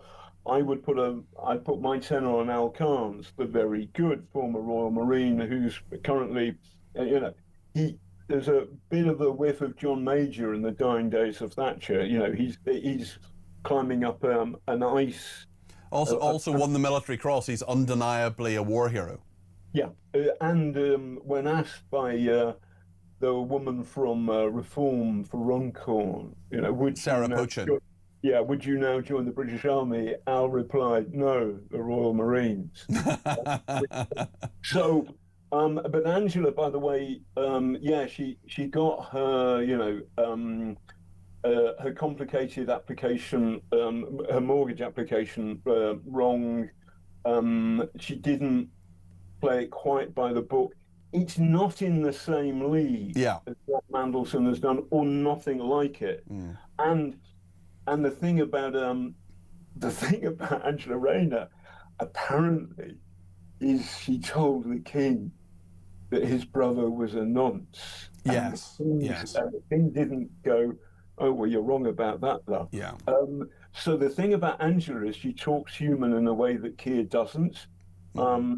But also, by the way, let's be clear about this. Nigel Farage's, the treasurer of Reform UK is Nick Candy, and he's in the sewer. He's in the Epstein sewer. And so every single political, obviously Starmer's got the most pressing questions because he... Well, there are other questions for many other people in the political system. John, listen, thank you. We'll leave it there. John Sweeney, journalist and author of Hunting Ghislaine. Let's speak to Alan in Salford, who's given me a ring on 0344 499 1000. Alan, you're very welcome to the programme. What would you like to say? Good morning, Peter. Morning. For me, now, this Prime Minister, Mr Starmer, if he wants to redeem himself in any way, should come to the dispatch box today and declare a general election, because they're all fighting to stab him in the back, and then all we're going to get is the same old terrible government that we've had for 18 months. So you think that's the solution to this? If he's got a moral compass, any moral compass, which I don't think he has, he would come out and say, right, for the benefit of the country, forget his party. The party's finished. Yeah. But I mean, would he call a general election knowing that Labour would lose it? Because that's something that it may be the right thing to do in your view, but it's not a realistic thing that he's going to do, is it? No, but the right thing to do for the country is to call a general election. You've not got anything right. Nothing right at all. They put people out of work. Young kids at 18 to 24 can't get a job because of the national insurance. Yeah. £3,600 to employ a 21-year-old. Alan, exactly. A lot of what you're saying makes sense. I just don't think Starmer's going to do it, even though it may well be the right thing. If he's got any moral compass, yeah. And also, if he wants to stick it to all them people that are stabbing him in the back, I would do it. Well, a lot of them would lose their seats. Alan, listen, thanks for your. Sorry, go on ahead, Alan. I don't mean to cut you off. No, they absolutely would go. That'd be it. They'd probably walk out of Parliament if he did, all of them, and they'd be all clapping him out of the door. So. That'd do me. Alan, listen, thanks for your thoughts this morning. Really appreciate that. Alan, give me a ring at 0344 499 1000. On that, Steve has been in touch with a voice note on Starmer's leadership. I think that Keir Starmer is a lame duck Prime Minister right now, and he's completely at the mercy of his backbenchers, who I think will exact a huge price from him in order to leave him in office as a figurehead Prime Minister, because he doesn't run the party anymore. That's completely clear. I think they will demand an amnesty for illegal immigrants. I think they will demand a reversal of Brexit. They will demand a wealth tax, and they'll get it because Keir Starmer really can't face them down, can he? He's stuffed. If he wants to stay in office, he's got to be a good boy and do what he's told. The tail in the Labour Party is wagging the dog, and I just don't know where it goes from here. Thank you for that. Let's hear another voice note. This is from Tom on cousin marriage. Oh, hi, Peter. When I was working as a paediatric radiologist quite a few years ago, I was asked to scan a baby in the intensive care unit. The parents were Asian and were first cousins, and the baby had serious cranial brain abnormalities. The point of the story is that the parents were both doctors working in the hospital. This is a deep problem and is not going to be got rid of easily. That is a fascinating and really disturbing story. Listen, thank you for getting in touch on that, Tom. I really appreciate that. What a horrible thing to have to deal with, and they just should have known better. Doctors in the hospital themselves and first cousins who got married, absolutely horrendous. Tad's been in touch from Cambridge and said, I listened with horror to the reports in the news of the mosque being bombed with a significant loss of life. I just hope it doesn't spill over now onto the streets of the UK with yet more sectarian violence. We've had quite enough of that in the 60s, 70s, 80s and 90s. Well, Tad, thank you for that. That is in Islamabad, and if there are any developments on that, we'll bring them to you. We're going to talk actually about Iran in a second, and a number of issues actually, because the president of the Jerusalem Centre for Security and Foreign Affairs will join us, that's Dan Diker, and we'll get the latest on that. So much of the media ignoring this, not talking about Iran to any great extent. We are not going to do that. We're also going to take your calls, text, tweets and voice notes as much as we can between now and the end of the programme. So if you want to use the break, now's the time. Pick up the phone, 0344 499 1000. The lovely Kieran is waiting for your call. He will answer it, and then we'll ring you back before the end of the programme. Get as many people on the air as possible, or send us a voice note on the same number, 0344 499 1000. Stay with us.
the UK. On DAB+, on your smart speaker, on your smart TV, and on your side. This is Talk. Thanks to everybody who has been in touch. We'll get to more of your messages. Just a little development on Peter Mandelson. Now, he had a lobbying firm called Global Counsel. He stepped down from it a couple of years ago, but now the firm says that they've reached an agreement where all his shares will be sold. We have reached an agreement for the divestment of Peter Mandelson's shares in Global Counsel, and that transaction will be completed later today, subject to final approvals, according to its chairman, Archie Norman. We also know that Benjamin Wigg Prosser, who was his business partner, long-time political aide of Peter Mandelson as well. He was the founder and chief executive of Global Counsel. He's stepping down, so there's going to be a new leader of that company. So I think all of this is clearly related. Global Counsel don't want anything to do with Peter Mandelson, its founder. We also know that Benjamin Wigg Prosser, who was the chief executive, now standing down too, and he is named in the Epstein files as well. In fact, Jeffrey Epstein was quite critical of him.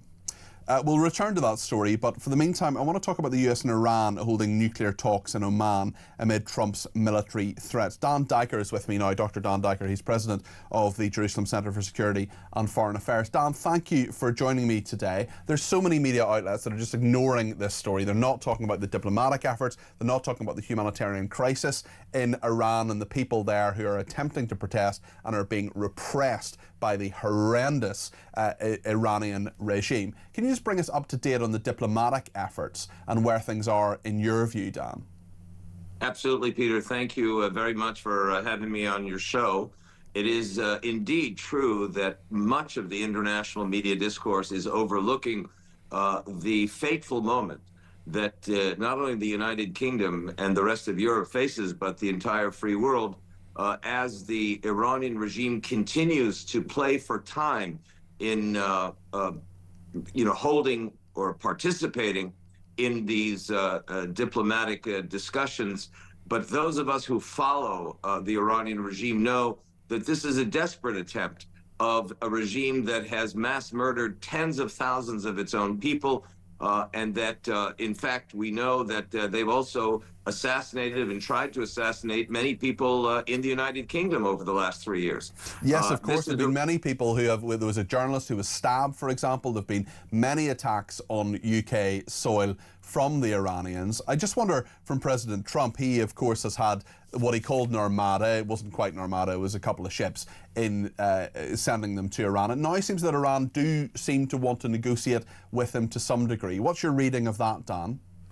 Well, I think that we have to place the participation of the Iranians and the United States in Muscat, Oman, in context. The Iranian regime must be understood for the jihadist strategy of disinformation and deception that they have pursued since 1979, when they captured and held 53 American innocent hostages for 444 days, having murdered hundreds of Americans since the 1970s until this very day. It seems that President Trump clearly is trying to, let's say, unturn all stones, every stone for peace, every effort to pursue some sort of diplomatic path. But let's be very, very clear. The Iranian regime, under the leadership here in these particular negotiations of the Iranian Foreign Minister Araghchi, has already said that the conditions the U.S. has laid down for any sort of meaningful advancement on these negotiations have been rejected out of hand by the Iranian regime. We know the regime has already attacked American vessels in the Red Sea. We know as well that the Americans have just in the last hours called for an urgent evacuation of all American citizens and personnel in Iran. That itself is an indication of the path which we are which is currently being pursued as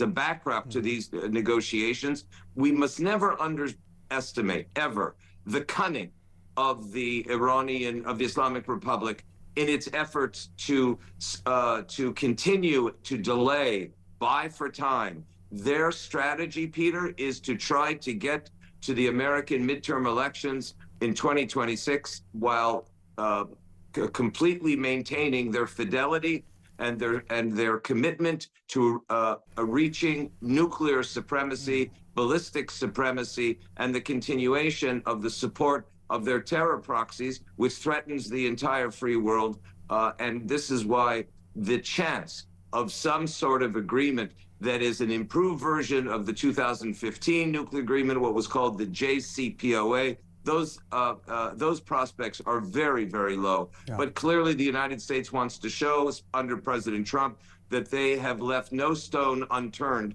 until they make a decision to really cause or help the Iranian people to change this. You say no regime. stone unturned, Dan, but I just wonder, when Donald Trump said help is on the way a few weeks ago when it came to those Iranian protesters, we know that thousands of them have been killed since that statement. We know that many people who have attempted to come out in the streets haven't been allowed to do so. We know that there have been murders, there have been executions, there have been many people, live fire has been used. We've seen pictures of Iranian forces running over people, using cars and trucks to run over protesters and kill them or injure them that way. I just wonder if, from the Iranian protesters' perspective, whether they might agree with that statement. They may feel that Donald Trump actually isn't doing enough and there's more that he could do. This is a very complicated moment. This is a moment of such extraordinary historical consequence that it requires patience. The Israeli people and the American people have already expressed their great support for the brave Iranian people throughout the streets of Iran, in more than 150 cities, in 50 or 60 districts across the Republic. It is true, as you say, Peter, that the Iranian people are counting on President Trump keeping his word to the Iranian people. And even in the last hours, President Trump has repeated his warnings to the Islamic Republic that if they continue to demand the enrichment of uranium to weapons grade, which they already have, as you know, 400 kilograms of 60% almost military grade uranium, enough to retrofit onto a number of nuclear devices. Unless they cease and desist, they will be forcibly disarmed, and that regime... And that forcible disarmament is something that I know that many people are calling for, but as someone who is, a citizen of the Middle East, there are many people who will say, yes, we can see, we definitely don't want a nuclear-armed Iran. Nobody wants that apart from the Iranians themselves and a few others as well. I certainly don't want it, you certainly don't want it. But there must be a real reticence for people in Israel to call for any kind of action, or at least worry, knowing what military strikes, for example, or what taking away that military capability would actually involve, because Israel is going to be the #1 target. Well, I think that if you were to ask the friends in the Gulf, the reason that these talks have been moved from Ankara, Turkey, to Muscat, Oman, reflects a profound concern by the Western Alliance's Middle Eastern Arab allies that the first on the target list would not only be Tel Aviv, but it would actually be American bases across 8 countries in the Middle East, as well as the Sunni establishment itself. The Saudis, the Bahrainis, the UAE, Morocco, Jordan, Egypt, all of these countries, Peter, are deeply concerned that they would face Iranian ballistic missile attacks. And let's be very clear, there are thousands of ballistic missiles that are still in the Iranian regime arsenal that weren't completely destroyed in the first round that the United States bombed Fordo with the B-2 bombers, and that Israel did a yeoman's job in controlling Iranian airspace and denuding the Iranians of much of their strategic capabilities. There is still a major threat to the Western Alliance and the free world and the Middle East by the Iranian regime. And this is why, at this particular moment in history, the only reasonable option is to ensure that this deadly I would even say genocidal regime in Tehran is brought to an end. Dan, really interesting to talk to you. That's Dr. Dan Diker there, President of the Jerusalem Centre for Security and Foreign Affairs. Lots in that. What do you think? 0344 499 1000. Thanks to everybody who's been in touch about everything else we're talking about today as well. Reg says, I think what we've got to remember with Starmer is he actually delegates all his jobs out, and when he talks in public, someone writes him a script to read because he hasn't got a clue what's going on. Heather in Buckinghamshire says, all you need to know about Starmer you learned when reviewing his behaviour towards the landlord of the Raven of Bath. Confronted with an unscripted and emotional situation, he showed pomposity, self-righteousness and derision for the taxpayer. He showed no compassion, understanding and patience, kindness or moral compass. He can not now and never has been able to navigate without a script. He's a vile specimen of humanity, says Heather. A great show as always. My 17-year-old now always listen when we're on our travels to her sporting events. Well, Heather, thank you for that, and I hope you and particularly your 17-year-old experience success at those sporting events. Phil in Cumbria says, Starmer is lying. I get security checked for work, and trust me, they know everything. Finances, your family history, criminal convictions, what you watch online, and if you lie, they already know the truth. Mandelson would have been vetted at a much higher level than me. Great show. I was vetted actually for my job in the when I was a special advisor, was vetted to a reasonably high level security clearance, it was called, not the developed vetting, which is even higher, as some of my colleagues were, but certainly they did ask quite a number of questions, not the really personal stuff that they asked with developed vetting, but there we are. This person says, please don't give my name. I won't. I am a nurse and work in a GP practice in a high Muslim area. I've seen many problems with cousin marriages and children. The worst was last year. The patient was married to her uncle, her mother's brother. She told me there was breast cancer on both sides. However, they were not on both sides. This poor girl was 34 and carried the gene for breast cancer, only for it to develop into rectal cancer for her. She died 6 weeks later. She had 2 young children. The only thing I can take from this is her uncle brought their daughter in recently and told me that she told him he must not let the children marry relatives. She was such a lovely lady, and that is sent from someone who has actually given me her name, but I'm not going to read out your name because you've asked me not to, but a fascinating and very disturbing story. We're going to talk about cousin marriage more in a second because Matthew in Warrington's given me a ring about it, but we're going to take a quick break first and then we'll come back here on Talk.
Across the UK, on DAB+, on your smart speaker, on your smart TV, and on your side. This is Talk. Starmer is the big topic you want to talk about today, and we will be speaking to Carl Turner, the Labour backbencher, will be with us in just a few minutes' time. In the meantime, I want to talk about cousin marriage. Loads of people getting in touch about this, including Matthew in Warrington. Matthew, you're very welcome to the programme. Thanks for giving me a ring on 0344 499 what would you like to say this morning?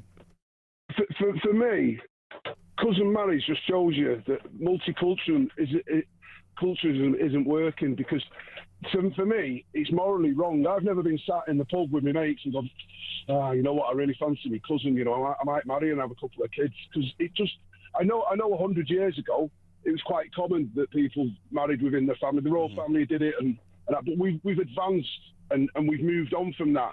And the communities that do that are showing that they don't want to move on, because the problems that it causes. You know, I went to Belize and we had the Melanites and Mechanites, and there was a lot of ancestral stuff going on there. It's just so wrong when children come out of those relationships, and we've had horrifying stories from various people, including a nurse, including another medical professional got in touch with a voice note on it as well. And to me, you know, British values will tell me that cousins shouldn't marry and have children. That's what very clear British values should be, Western values, and that is something that just shouldn't happen. No, it should. I can't really get my head around arranged weddings. I know it's culturally what some people do, but it's not in our culture. But we're meant to expect it.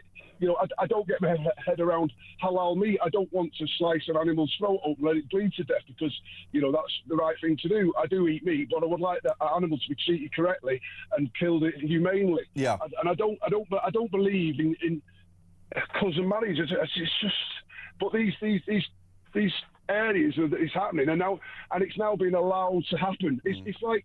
Well, it's actually, it's worse than that, because it's not just allowed to happen. What's also happening is that they're recruiting a specific nurse to deal with the kind of issues that are coming out of it in Bradford. Now, that may well be something that needs to happen because there is a need for it, and certainly those children haven't done anything wrong. They deserve the right medical care, but it says so much, doesn't it, that they need to recruit a nurse for that.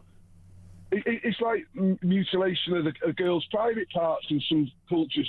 I remember when it first got mentioned, everyone was disgusted, and now people are saying, "Oh well, it's a culture; it's a nice little thing to do." No, it's horrendous. You're absolutely right, Matthew. I mean, female genital mutilation, totally unacceptable, never ever acceptable for any reason, and is totally outlawed in this country, thankfully. Matthew, thanks for your thoughts on that. I really appreciate them. Andrew's in Hertfordshire and has some thoughts on migration, particularly this report. I think, Andrew, we were talking about earlier about the small boats deaths, and it's been they said there's systematic failures in regard to the Coast Guard. What's your take on this, Andrew? You're very welcome to the programme. Good morning. Cracking, really good punchy show this morning. Well done, you. Really good. Look, the reality of this is, if I were to say to you, look, my life's in a terrible place and I'm about to commit suicide, and then it goes, and the phone goes dead, people can't blame you and talk for not having a process in place to find me, because I could be anywhere in the country. These Coast Guards do the best they can. The person at fault is the person that got on the boat. And the people who put them on the boat, and you know, the French Coast Guard didn't do a great job either in their criminal prosecutions there. But I mean, the Coast Guard do the best job they can. Yeah, if there are failures in the system, they need to be dealt with. It's fine for them to be accountable, Andrew. But it's the people who put them on the boat and the people who got on the boat, knowing that that was a really, really dangerous thing. Yeah, and I spoke to someone who worked in the border force. Those people do a very good job. They're under-resourced, but you can't find a needle in a haystack at night. And anybody that gets off of the land in France with a child, gets on the boat, should be charged with child endangerment. Kirsty Allsop sent a 16-year-old to Europe. She got a social worker.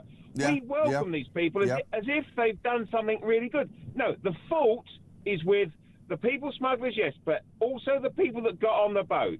They committed suicide. It was a dumb thing to do. It gives me, it's horrifying that people died when they did that. I mean, people say, oh, they're desperate and people want to come to they don't have to. No one is holding a gun to their head saying you must go to the United Kingdom, and it is a very serious risk to get on one of those boats. We know that children, for example, burns because of petrol and saltwater mixing and so on. I wouldn't do that to my child. I wouldn't do it to myself, Andrew, and if people do that, there is a huge risk there. I'm not blaming these people for their deaths. I'm not saying that they deserve it in any way. Of course they don't, but they shouldn't have got on the boat in the first place. No, and I'm with you. I'm not blaming, and that's a good distinction. They should never have got on the boat. It's not worth the risk. That is where the fault lies. The Coast Guard, I mean, how in the name of God could you find a boat in that shipping lane at night? Come on, we did nothing wrong. The fault lies with the French, the people smugglers. That's where the fault is. OK, Andrew, thanks for your point. That's Andrew in Hertfordshire. If you want to get on the air in the next hour between now and 1 o'clock before Ian Collins comes up, then it's 0344 499 1000. Thank you to the person who says Trump should not approve the Chagos deal. Starmer security assurances are a con. Mauritius' legal team, led by his good friend Philippe Sands, has stitched him up in the agreement's legal clauses and will use them to remove all nuclear arms from the Diego Garcia base. The UK will be liable to pay the 35 billion to 50 billion because there is no subjectivity condition to end date to the payment clauses. Mauritius is developing closer partnerships with China, India and Russia. How many millionaires and billionaires are in Russia, in Mauritius? I've googled it. There are the top 20 millionaires in Mauritius. Very interesting to hear that, and thank you for that. Thanks also to Carl Hafner from Richmond, who says if Starmer were running a company, a board would sack him for dishonesty, deception and poor performance. The country is effectively a large company and we are the shareholders. By that logic, he should be fired, says Carl. And Richard in Northampton says, I really do believe Starmer will threaten his backbenchers with a general election. He is so desperate to stay in power that there's no depth to which he won't seek to keep it. There's so much around today. There's so much that we're talking about. We're also talking about that talk exclusive about the prisons and the prisoners getting compensation for being held too long. And Bob Villan at it again. Pascal Robinson Foster shouting death, death to the IDF. Greater Manchester Police don't seem to give a fig about it. What do you think? 0344 499 1000. I'd love to get more people on the air between now and 1 o'clock and hear from you. Lots to discuss here on Talk.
Across the UK, on DAB+, on your smart speaker, on your smart TV, and on your side. This is Talk.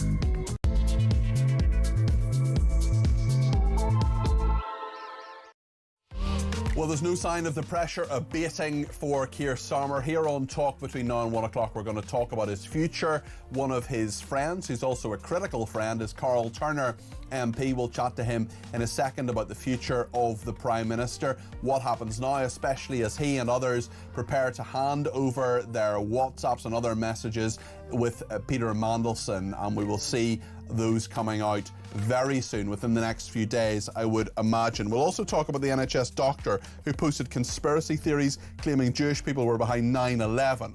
Utter nonsense. Suspended for 2 months. It's about time that happened. Also, Bob Villan, the frontman Pascal Robinson Foster, again in Manchester last night, shouting death, death to the IDF, something that the Crown Prosecution Service did not prosecute him for, and even on Somerset Police strung out the investigation for almost exactly 6 months. There's so much to talk about in all of that.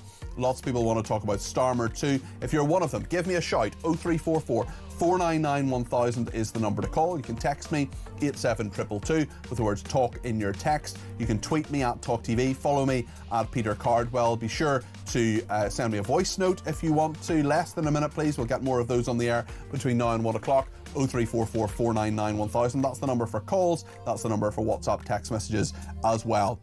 Lots to discuss between now and 1, and indeed tomorrow and Sunday between 10 and 1, because I'll be here for my weekend shows too. So stay with us here on Talk.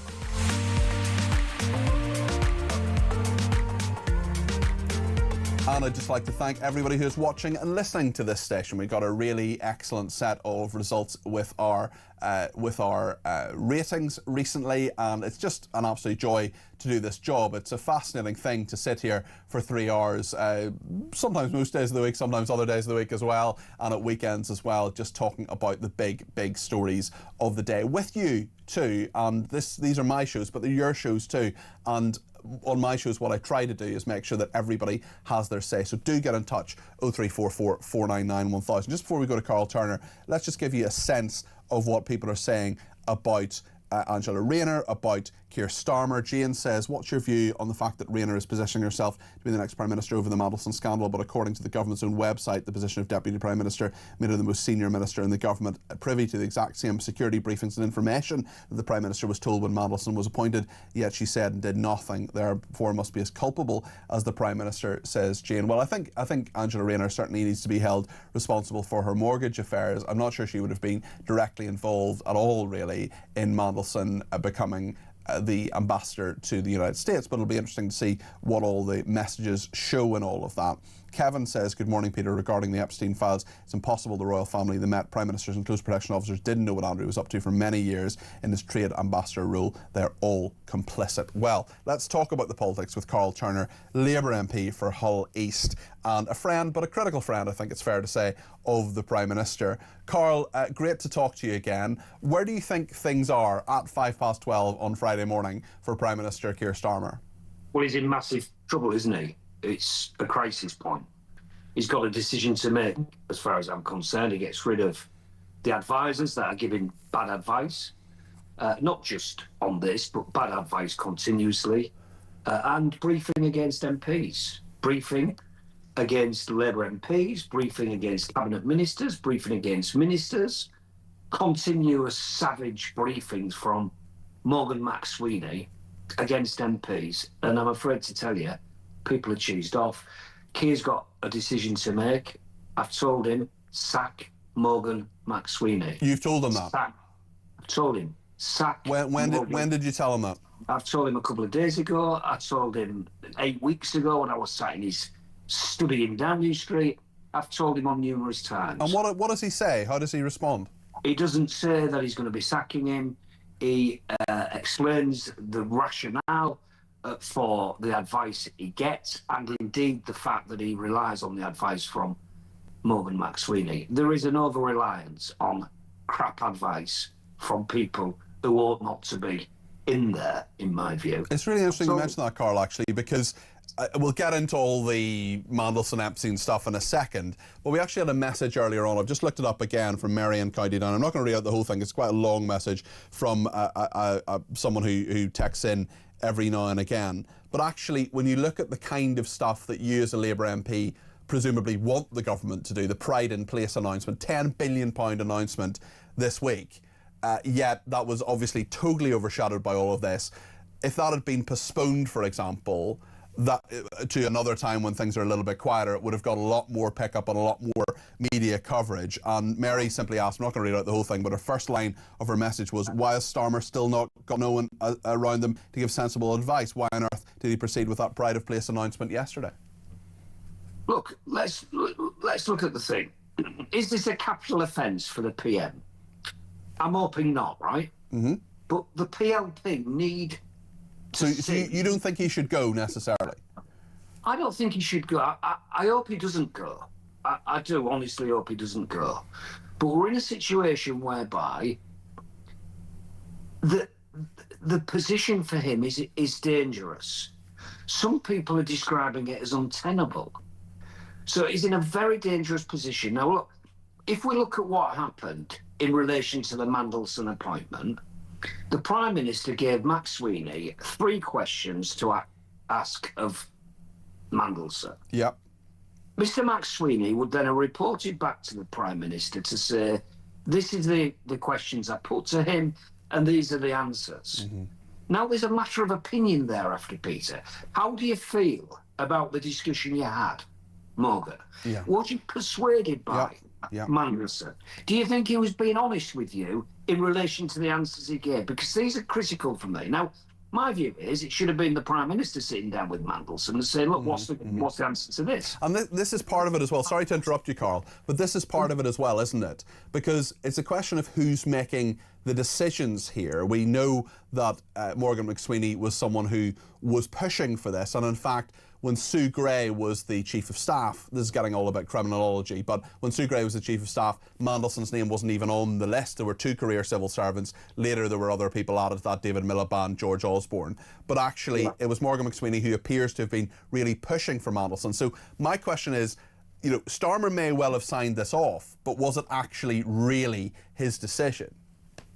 Well, that's my point, Peter. Yeah. Look, you can criticise the PM, right? Because advisors advise and ministers decide. Yes. So ultimately, the Prime Minister's at fault. No question. He's made a terrible mistake. But the question then is it a capital offence? Well, it is if you hold on to the guy who's giving you poor advice consistently. It's not a one-off, this. Yeah. We've had constantly bad advice to the PM, and for some reason, I don't know why, the PM is constantly relying on really poor advice. Now, that is an over-reliance on advisors that is causing the PM a difficulty. But it's interesting as well within that. First of all, I agree with you. And second of all, he's got rid of quite a few people on the communications side. He's had, I think, 5 or 6 different communications directors in the last 5 years. He obviously leader of the Labour since 2019. We're in a situation where the one constant, really, there haven't been many people who've been constantly around Keir Starmer. I don't want to lose our viewers and listeners here, but there are people like Steph Driver, for example, who was his communications director, who was around him for a long time. She's gone, for example. Paul Ovendunn, who has been quite critical. The one constant seems to be Morgan McSweeney. I wonder whether the reluctance to let him go is because so many people have changed around him. Look, I think the partly, or probably to a fairly sizable extent, Keir Starmer, the Prime Minister, thinks that Morgan McSweeney was incredibly involved in us winning an election. He said that, yeah. He's on the record as saying that. I don't think it's true. Okay. I don't think it's true. I think if I'd have been the leader of the Labour Party for that 6 weeks running to the election, we would have elected a Labour government and I'd have been in number 10. I do. What I give credit for with Keir is the fact that he looked competent for the 2 years leading to the election, but we didn't win an election. The country wanted rid of a chaotic, incompetent government that had been in for 14 years, with all the shenanigans that came with that government. So with the greatest of respect for you, using the example of yourself there, is it the kind of a donkey in a rosette would have won that election? I think so, yes. I don't know if we'd have won it as convincingly. Yeah. But we would have won the election because the electorate just wanted the Conservative government gone. So is this just a blind spot in regard to the Chief of Staff, Morgan McSweeney, or is this a wider issue with Starmer's judgment? Because there have been a number of decisions that haven't worked out. Is there just a lack of judgment there? I've seen Keir make a decision on a few occasions where he's been impressive, And one thing about Keir is he makes his mind up fairly swiftly. He's not indecisive. He looks at an issue, and if he's decided it, he cracks on. Now, I think that for some reason, Morgan McSweeney has an influence over the Prime Minister, which is over-egged. I don't think it's necessary. Okay. When I text Keir and he replies to me, he's reading what I'm saying, but he's not jumping to my tune. Yeah. He'll occasionally say to me, well, I think they make a point there, but listen, this is one. And I say, fine. We'll have a discussion. And I might be persuaded, or I might not be persuaded. But, he's not somebody who's sort of bullied into a position. Yes. He's got his own mind. He's not the type to sort of be, doing things that he's not confident about. Yeah. In relation to this is the most dramatic thing that's ever happened to this Prime Minister since he's been the PM. And your advice is very clear to him, Carl. Your advice is very clear. Get rid of Morgan McSweeney. Were you at Chequers last night? Were you some of the MPs? I didn't go to Chequers. Were you invited? I was invited, but I'm not trying to be clever. If I want to go to Chequers, I'll ask him and he'll let me. Yeah. Do you know what I mean? I didn't need to go with a load of colleagues from Yorkshire and the Humber. If I wanted to be there, he'd let me go. Sure. Even if he wasn't there. That's the truth. I've never been, Peter, but I don't want to go, to be honest. The question, I suppose, is if he doesn't listen to you and doesn't fire Morgan McSweeney, what do you think happens then? How long can he last? Can he last until the locals? Can he last the term? What happens, especially when you have the vultures circling? Clearly, Angela Rayner is thinking about some, maybe not for just at this exact moment. You have other people. Wes Streeting has suffered from his very close links to Peter Mandelson, but people like Ed Miliband and maybe even Andy Burnham, although he's not in Parliament at the moment. The vultures are circling. There are always people who want to be leader of a political party. Of course there are. Well, yeah, there are. We get to the 26th of this month, and if we win the by-election, he's got more time. If we lose the by-election, or worse still, if we lose the by-election badly, come third perhaps, then I'm afraid it's back on again. You think that could be it in 20 days' time? I think it could be, and I think the PLP are very angry. I've not seen them as angry as they are now, and they want to see something change. And I think Morgan needs to be gone, and that'll give the Prime Minister a bit more time. We get to the local elections, which are important elections in the sense that we've got Wales and Scotland, and in England there's important elections. And I think if we do badly in them, it is then a question as to whether we have to consider our options. Okay. I'll tell you, Peter, I don't think the PM's going anywhere, right? I've asked him the question. He's not going anywhere. He'll fight an election, a selection in the party. He's automatically entitled to be a candidate. Yeah. He ain't going anywhere. Nobody ever voluntarily leaves number 10. Carl, can I just say, I've interviewed you, I think, 3 or 4 times over the past number of weeks, and people always talk about politicians being slippery, dishonest, not answering questions. I don't think there's a single question I've asked you in those interviews that you have not answered sincerely, from the heart, and I just want to thank you for that, Carl, because I think we probably disagree on quite a few things politically, but you've been very, very straightforward in all of those interviews, and I hope we can continue talking because your analysis is first class, so thank you for that. Thank you, That's Carl. kind of you, Peter. Thank you so much. Have a lovely weekend. That's Carl Turner, who's the MP for Labour for Hull East.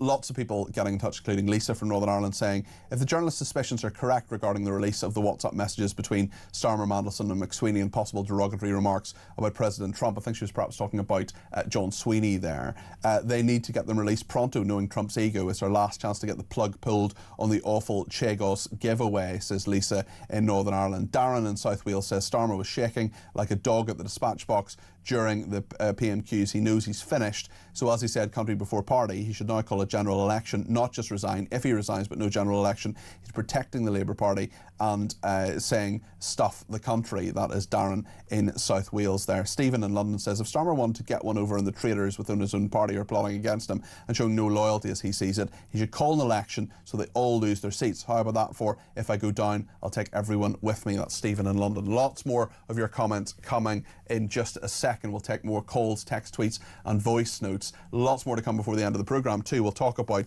Bob Villan, we'll talk about the NHS doctor posting conspiracy theories claiming Jewish people were behind 9/11. I mean, just total nonsense, has been suspended. And also the fact that Britain's top tradesman is quitting the UK for Switzerland. The cost of this government, the cost of labour, and the cost of labour with a small l, because actually these national insurance rises have driven people to do that. So many comments coming in as well. Get yours in 0344 499 1000. Stay with us.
Across the UK, on DAB+, on your smart speaker, on your smart TV, and on your side.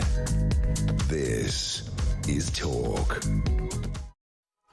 Praise for Carl Turner comes from Nat in Tel Aviv. He says, I do like Carl Turner. There's very little we agree on, but he comes across as genuine and has a sense of humour. I'd recommend Better Friends, but hey-ho.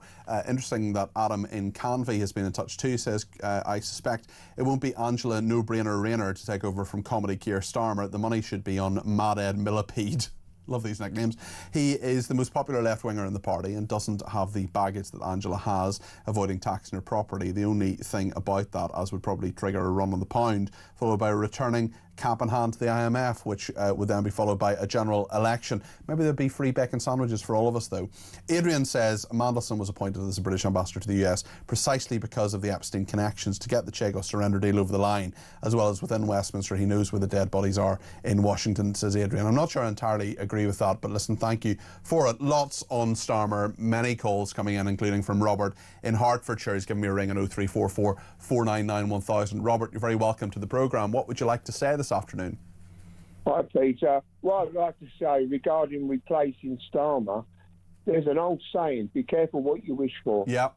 I don't like Labour. I wanted them out within a week when they come into power, but I've got a sneaky admiration for him. I can kick myself, but it's his resilience. He's got a lot in common with Boris, and that is they're a pair of plonkers. Simple as that. I don't think there's any malice in them. I think they're gullible, and I think they're naive, the pair of them. I disagree with you saying that Angela Rayner is soft left. I think she's hard left, and she will be harder left. She is the puppet master of the unions. If she gets into power, God forbid, we are in for a Would you prefer Angela Rayner or Ed Miliband? Shall I tell you the way out of this?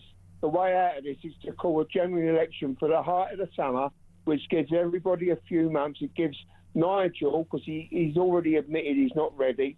I say the height of the summer to late summer. The only way out of this is a general election. Don't forget with Rayner, I know we can't, it ain't been proved. You're dealing with a fraudulent woman, and you're dealing with she has admitted she should have paid that stamp duty and did not. So we're just waiting for the outcome of all of that. So I think it's absolutely fair to say, I'm not calling her a fraudster necessarily, but she is someone who didn't follow the rules and didn't follow the law. But Robert, interestingly, you mentioned that about a general election. I mean, the person who has the power to call a general election, the only one person who has the power to call a general election, is Keir Starmer. So he's just not going to do that, is he, Robert? No, he's not going to go quietly. I think this is going to be bloody. But going back to Angela Rayner, don't forget, when they was canvassing and their referendum, she promised my wife is a WASPy woman, a WASPy. She promised the WASPy that on the they was going to get their money. That went into dustbin, didn't it? How can you trust someone like that? And there's just been so many things, Robert, that they've said they'll do one thing and have done the opposite, or U-turned, there are just so many promises they've made that they haven't kept. Well, yeah. I mean, they've done nothing. They've been an absolute shambles. The thing that frightens me is that if David Lammy, is he the Deputy PM? He's the Deputy Prime Minister and the Justice Secretary, yeah. Oh my God. I mean, that's a... Wherever you look around, I mean, Miliband, wherever you look around, West Streeting, everybody was saying West Streeting, but he's weak. He didn't stand up to the doctors when I think West Streeting is a busted flush now, because he has very, very close relationships with Peter Mandelson. They've been very close politically for a long time, and Mandelson has certainly made Streeting's path to the cabinet easier. So there's a lot in that. Thank you to George in West London, who says firstly, thanks to Robert for your call. George in West London says, regarding the release of the communications between Starmer and Mandelson, let's hope there's some stuff in there that shows Starmer being rude about Trump. Anything at all to upset Trump, close enough to pulling the plug on the Chagos deal. These rumours that he's potentially now backing this treacherous Chagos deal are very upsetting. They're more than rumours, George. It was actually Caroline Leavitt, who is the White House press secretary, said yesterday that essentially Trump has changed his mind on that. So we'll talk about that more, I'm sure, as the days go on. In just a second, we're going to talk to Jake Wallace-Simons about the NHS doctor who posted conspiracy theories claiming Jewish people were behind 9/11, suspended for 2 months. We also have Bob Villan as well, up to his old tricks, Pascal Robinson-Foster in Manchester last night. Stay with us here on Talk. We'll take a break now and talk to Jake in just a second.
across the UK. On DAB+, on your smart speaker, on your smart TV, and on your side. This is Talk. Thanks to everybody who's been in touch. Get to more of your messages in just a second, but some breaking news, and that is that more batches of baby formula have been recalled by Danone over toxin concerns. This is the company Danone recalling several batches of Aptamil and Cow and Gate infant formula because of the possible presence of a toxin linked to the poisoning of children. This is the Food Standards Agency. There was a similar recall previously. UK's Health Security Agency concerning yesterday is investigating 36 cases of children falling ill after being fed the now recalled batches of baby formula. Last month, the food and drink giant Nestle recalled more than 60 batches of SMA formula due to concerns about the presence of a heat-resistant toxin which can cause symptoms such as vomiting and diarrhoea. So that is the breaking news, that more further batches of baby formula have been recalled by Danone over toxin concerns. They've recalled several batches of Aptamil and Cow and Gate. So if you are a nursing mother or someone whoever you are, grandparent or whoever, who's feeding a baby Cow and Gate or Aptamil, you might want to check about those particular batches by getting the information there. Lots more to discuss. Don in Chelmsford says David Lammy will ride to the rescue of Labour like his hero the Duke of Wellington did at the charge of the Light Brigade. Are you sure, David? Yeah, reference there, of course, to Celebrity Mastermind. And if you haven't seen it, I highly recommend at some stage over the weekend, treat yourself to David Lammy on Mastermind. Just put it into YouTube, put in David Lammy Mastermind. It's a treat. It was appallingly dreadful. His general knowledge is awful. Let's speak to Jake Wallace-Simons now, author of Israelophobia, the newest version of The Oldest Hatred, and what to do about it. Jake, great to talk to you, and there are a couple of stories I want to talk to you about, one of which is Bob Villan, Pascal Robinson Foster, up to their old tricks again. This was last night in Manchester. Just want to play this clip of him shouting, "Death, death to the IDF," again.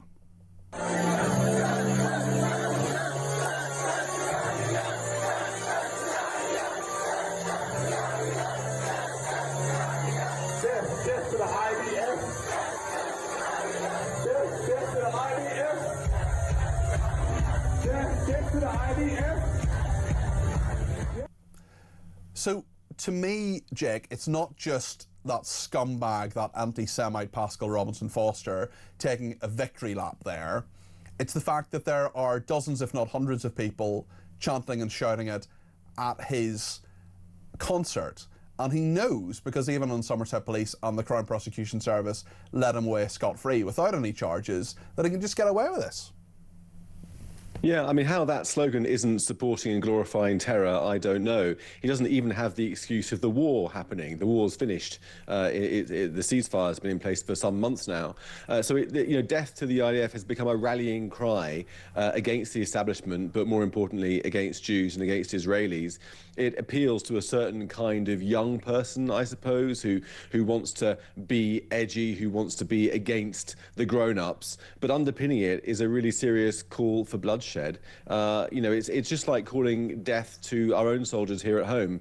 It's totally inexcusable, it's bloodthirsty, it's murderous, it's wrong, and the glee on his face just turns your stomach.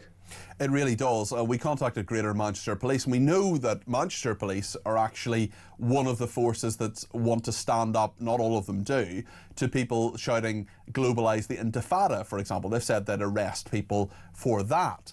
But when we reported this to them, they said, "Oh, we haven't received any reports of it," so they're not doing anything about it. Now, there may well need to be a formal report to Greater Manchester Police for them to do something about it, but I mean, would you be confident that there would be actually any action, especially when even on Somerset Police didn't do very much about it? They investigated for 6 months and then said there wasn't enough evidence when Pascal Robinson Foster had shouted it on national television, viewed by millions. Probably not. I mean, I think that if people were shouting "death, death" to the blacks or something like that, they would be rather more concerned and act with rather more enthusiasm. But I think that in a way, calling on the police to act at this point is like trying to put the toothpaste back in the tube. We've had the indulgence of Palestine activism, Palestine marches, for more than 2 years now, almost 3 years. We've had a very soft attitude towards these Palestine thugs on university encampments, outside synagogues, outside Israeli restaurants. Using sledgehammers on police officers' backs. Exactly, I mean, unbelievably acquitted by a jury in Bristol. And so, asking the police to then step in at this late stage and start to arrest people for shouting objectionable slogans. I mean, if action would have been taken early on to stop it from growing, that's one thing. But now it's like trying to put the genie back in the bottle, I think. Let's talk a little bit about this NHS doctor who posted conspiracy theories claiming Jewish people were behind 9/11, suspended for 2 months, a very controversial and rightly so member of the NHS staff. Yes, I mean, I think that one thing that people may not be aware of is that the NHS is riddled with anti-Semitism. I mean, you see a contingent of NHS medics and nurses at almost every single Palestine rally in their scrubs, shouting the most hair-raising slogans. And up and down the country, ever since October the 7th in particular, there's been scandal after scandal. There was that Jewish boy, the 9-year-old Jewish boy in Manchester again, who was forced out of a bed to sit on the floor for treatment for his blood disorder because he was Jewish, he said. We've had British doctors working in the NHS supporting the Hamas atrocities of October the 7th, denying the Holocaust. And it's not just in Britain, actually, it's a worldwide problem. We had that case a little while ago, if you recall, of those medics in Australia who were filmed telling an Israeli patient they wouldn't treat them because they would try and kill them instead. So this stuff is rife in the NHS, and let's just be frank about it. I would lay a wager that almost all of these cases of anti-Semitism are by Muslim doctors and medics and nurses in the NHS and in other health services around the world. This is a problem that largely, maybe not exclusively, but largely has been imported into our countries with large-scale immigration in recent generations. This is not I mean, there are British types of anti-Semitism, don't get me wrong, there are English varieties of anti-Semitism, but this type of bloodthirsty, pro-Hamas kind of anti-Semitism has been imported into our country from the Middle East, and now, of course, the left has picked it up as well. But that's the problem that we're facing in the NHS. It's not your ordinary doctors and nurses who are British born and bred. It's people who might have been born in Britain but have picked up this anti-Semitism from countries in the Middle East, I think. And actually, Dr. Najmia Ahmed, who is working in the Frimley Health NHS Foundation Trust, appearing before this medical practitioners tribunal service accused of misconduct. A consultant anaesthetist, I would not want that doctor putting me to sleep, it must be said, using her Twitter account to repost 2 seriously offensive comments, which led to the General Medical Council receiving a complaint from the Jewish Medical Association, and rightly so. One of the reposts read, "The Zionist-owned and controlled mainstream media has suppressed this important story for years. Are you surprised 9/11 was an inside job? The Zionist-owned and controlled US government was complicit." I mean, it's just utter nonsense. And this person not taking any responsibility, saying that, you know, they were obsessed with learning about Zionism. I don't hate Jews. I mean, pull the other one. Yeah, I mean, the language that you can see echoing in those statements, that conspiratorial anti-Semitism, is frankly Nazi language. It's the sort of thing that Hitler said and that the Germans used to believe in the 40s, many of them. And there's a reason for that, which is that during the 40s, the leader of the Palestinians, Haj Amin al-Husseini, was a close ally of Hitler, worked with Hitler in Berlin, and translated his Nazi ideology into Arabic, pumped it into the Arab world, where it then took root and influenced how many Muslims think today. So it's Nazism coming back at us through the NHS, bizarrely enough, and deplorably enough. And, you know, British Jews who are very small in number, who are law-abiding, who are patriotic, many of whom are living in a state of fear and worrying that they're not going to have much time left in this country, thinking about where their next move is going to be. It's really shameful in 2026. Well, there's so many of them. I was actually speaking to someone a couple of weeks ago who is moving to Israel, and that you know, there are many people doing that. In fact, there's a young woman I know as well in her 20s who has moved to Israel as well, because she just thinks what's happening in this country is appalling. Jake, as always, thank you. Jake Ridd did write the book I mentioned, but a more recent one is Never Again: How the West Betrayed the Jews and Itself. So Jake Wallace-Simons, the author and columnist, thank you for joining us on Talk this afternoon. John is in York. John, we've kept you waiting a little bit, and I do apologise for that. On Starmer, you have some interesting points to make. Please go ahead. You're very welcome to the programme. Hello, Peter. Afternoon. Firstly, sorry about Ireland last night. Next thing, these things happen. Sorry, mate. Yeah. We need to keep Starmer in. David Lammy as a caretaker. plays. That's quite scary. I mean, it's the alternatives, really. It's David Lammy, it's Ed Miliband. I mean, if Ed Miliband becomes Prime Minister of this country, we can all just pack up and go home. Exactly, yeah. Right, basically, Mandelson passed the information on to Epstein, and obviously Epstein made money out of it. My theory is that Starmer maybe give information to Lord Ali. We don't know that. I mean, we don't know that, John. No, but and I'm sure Lord Ali would be very, very clear that that hasn't happened. I mean, we just don't know that, John. But they're all cut from the same cloth, mate. You know, and you don't get something for nothing. It's interesting in politics because there are people who actually believe things and do think that, you know, they want to donate to parties and be influential people behind the scenes. I just have to be really clear for both of us, John, keeping us both out of court, that there's no suggestion that Lord Ali has done anything wrong in regard to any form of corruption. But clearly you don't trust Keir Starmer, John. No, I don't trust politicians, full stop, apart from maybe Nigel Farage. Absolutely, I believe in him. Okay. But yeah, the rest of them, no, I think all cut from the same cloth, unfortunately.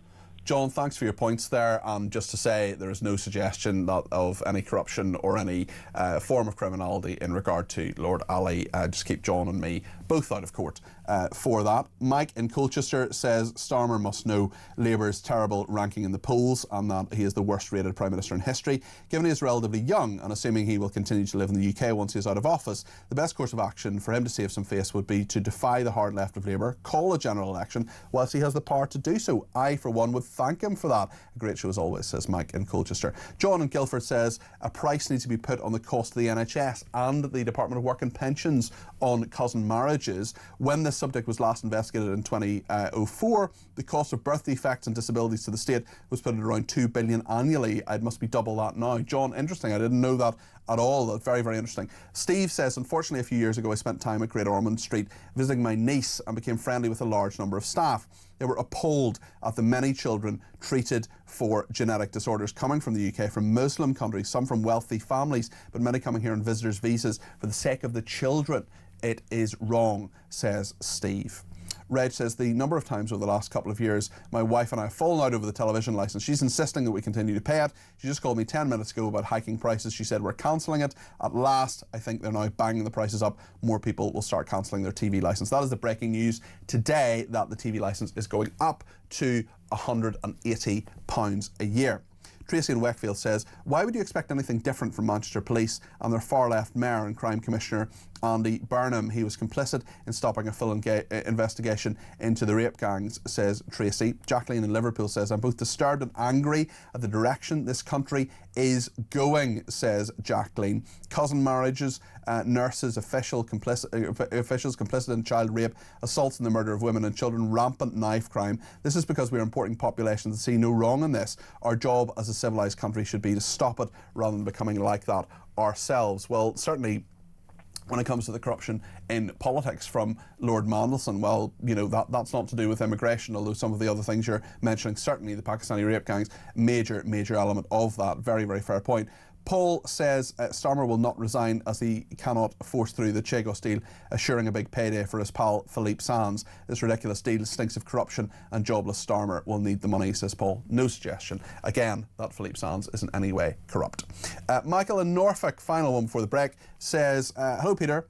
Who is the next Prime Minister before or after the general election really does need to find and appoint someone with the calibre of Margaret Thatcher's aide, Sir Keith Joseph, says Michael in Norfolk. So that's a very, very interesting point. He was, of course, someone very influential on Margaret Thatcher, but she made the decisions herself. We're going to talk in just a second about the economy and about Britain's top tradesmen. Maybe you're a tradesman or a tradeswoman and you're thinking, hold on, you know, what about these national insurance rises and the fact that to employ a 21-year-old in this country before you start costs another £3,600. And now Britain's top tradesman reveals he's quitting the UK for Switzerland after the effects of the budget have started to hit. We'll take more calls, text, tweets and voice notes too. Stay with us here on Talk.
and welcome to Talk Down the Local.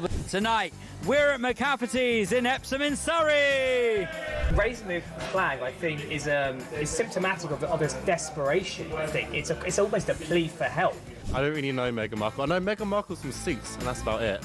Actually, I quite like Suits. People coming to the pub and drinking 0% alcoholic drinks, they're still coming to the pub and doing trade. I don't know about anyone else, and I don't know where this is going, but I have 0% beers, and I feel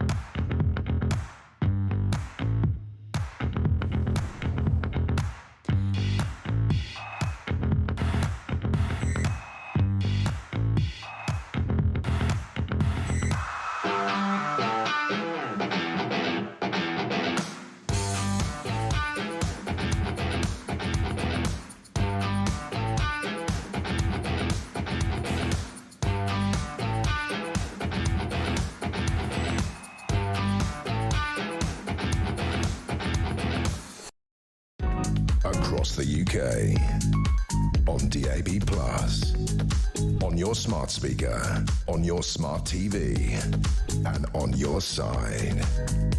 This is Talk.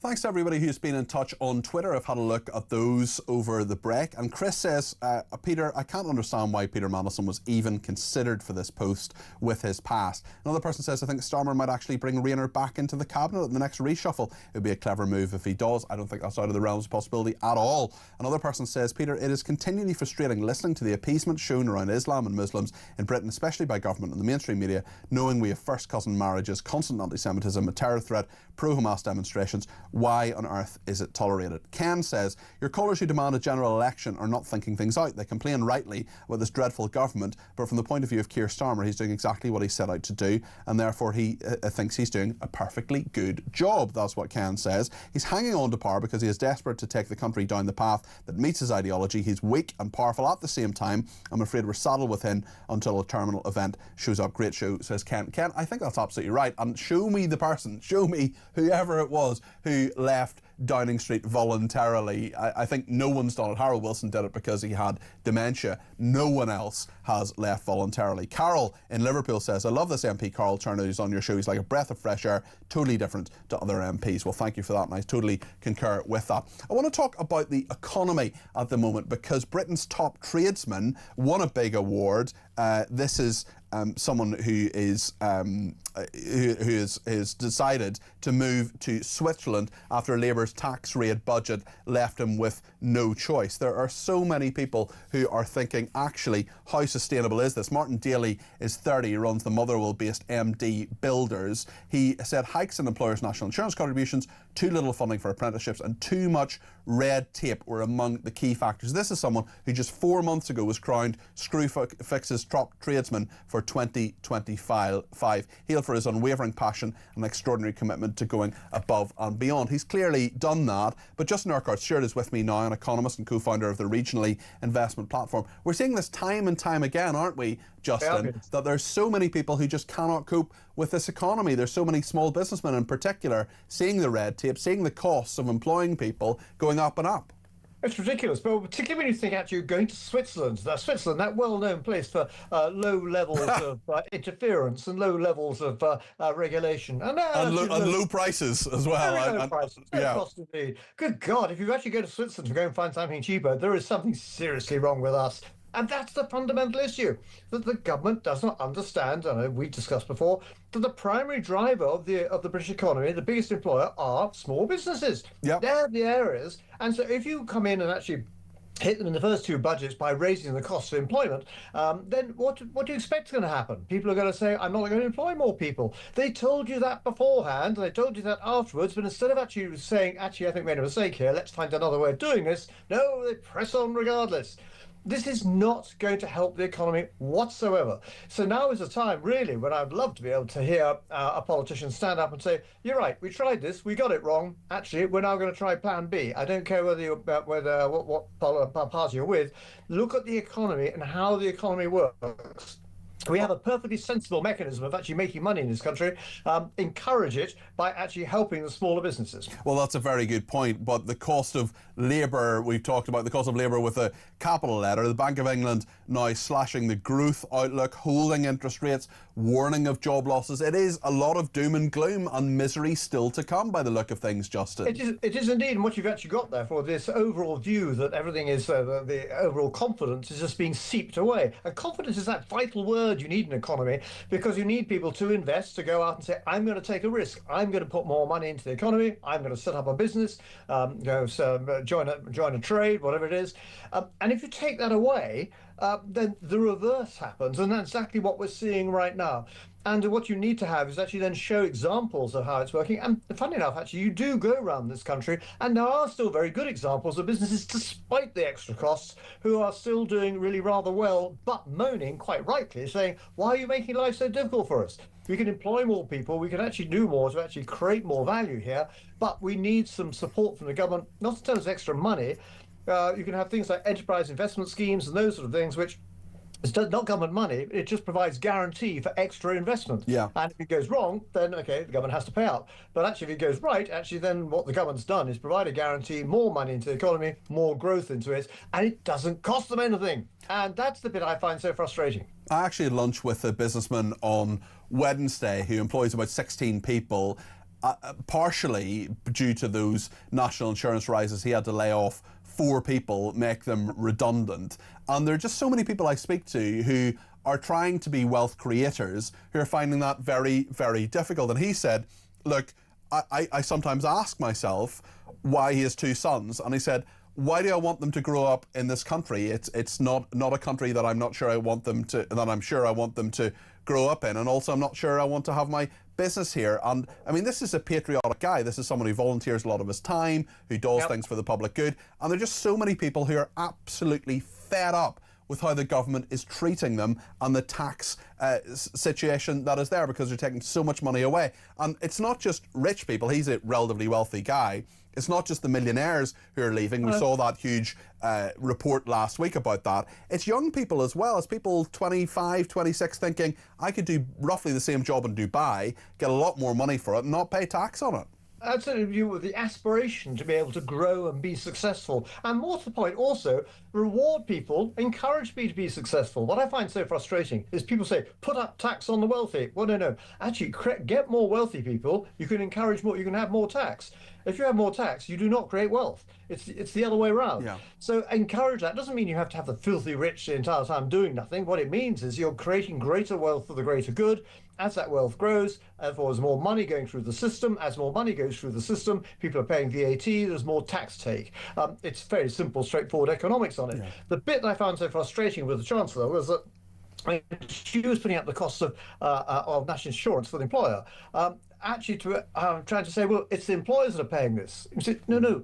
Yes, but it's affecting the jobs that they're actually creating because they have, without understanding it. Well, they have less money to pay them. Listen, thank you, Justin, as always. Justin Urquhart-Stewart there, an economist and co-founder of the Regionally Investment Platform. Thanks to our texters as well. Steve says, I'm sick of hearing Labour won a massive majority. They didn't. 40% of the electorate didn't vote at all because of the inept politicians. They're all self-serving and couldn't care less about the people.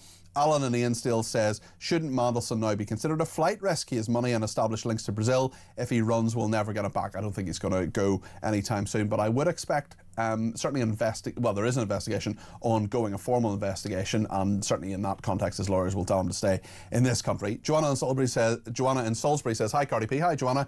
Mandelson is a key architect of New Labour, mentored McSweeney, often described as his protege.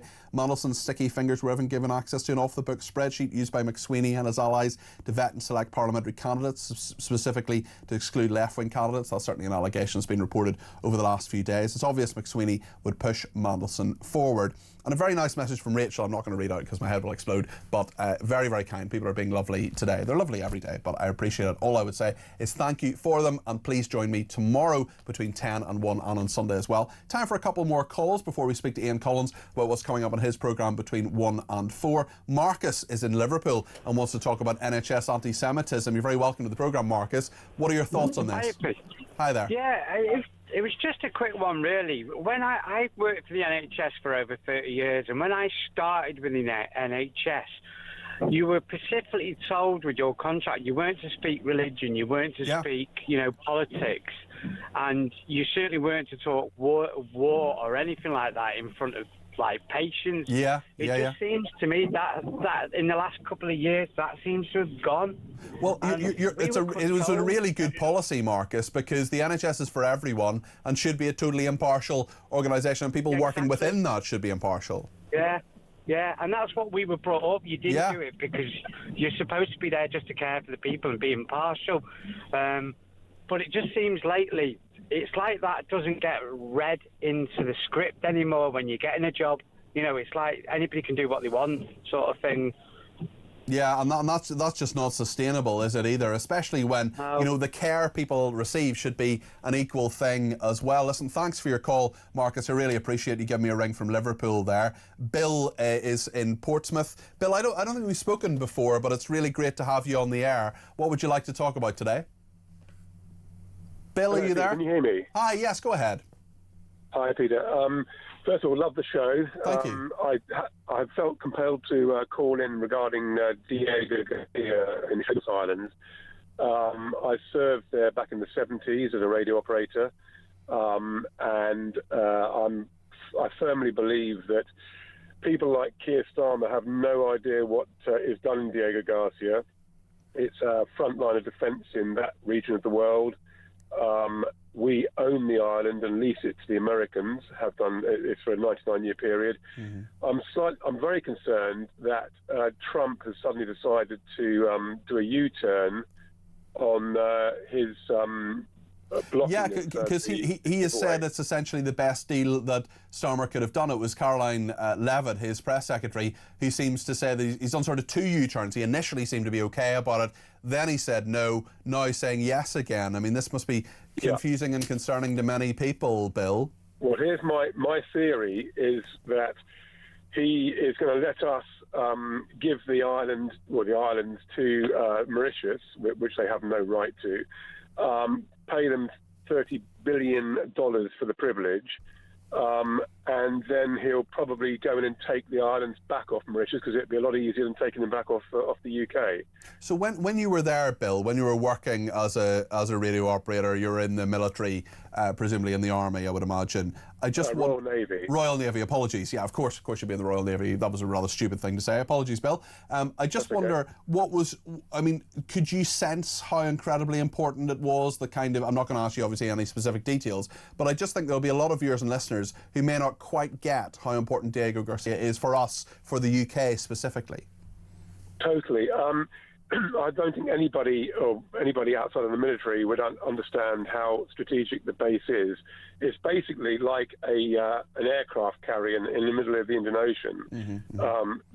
Most of the operations in the Middle East over the last couple of decades have been conducted from Diego Garcia. That's obvious. That's been reported on the news, so it's not secret. Yes. But much of what goes on in Diego Garcia is top secret. I can't talk about that for obvious reasons. I don't want to knock on the door. But even people like Keir Starmer would not know the day-to-day runnings of Diego Garcia, because it's not within his remit. He wouldn't be security cleared to know. Yes. So only a very small number of people in the world actually know what goes on in Diego Garcia, and the reason that we can sleep at night is because of what goes on there. Yeah. Well, listen, a fascinating call, Bill, and thank you for it, and thank you for your service to our country and the Royal Navy as well. Really, really interesting to hear from him. Mac in Glasgow says Keir Starmer has to go. He's lost the trust of the nation and his own party. He took the coward's way out yesterday by blaming the security services. The buck stops with him. He knew there were concerns about Mandelson and ignored them. Just go, Starmer. Great show, says Mac in Glasgow. Rick in March in Cambridgeshire. I've been to March. It's a nice part of the world. There's a very nice pub there that I've been to. Simply appalling judgment on leadership from Keir Starmer, says Rick. There is not a member of his cabinet that I would want as his replacement. The country is screaming out for a general election. I'm 68. I've been a lifelong Tory. I've just joined Reform UK in desperate need of a change. Appreciate Reform UK are not yet ready to govern, but a general election in May would be wonderful. But Starmer isn't going to do that. It is a nightmare. Thank goodness we have talk to air our views, says Rick. Well, thank you for that. Very, very kind of you. And Matt says, for democracy to work,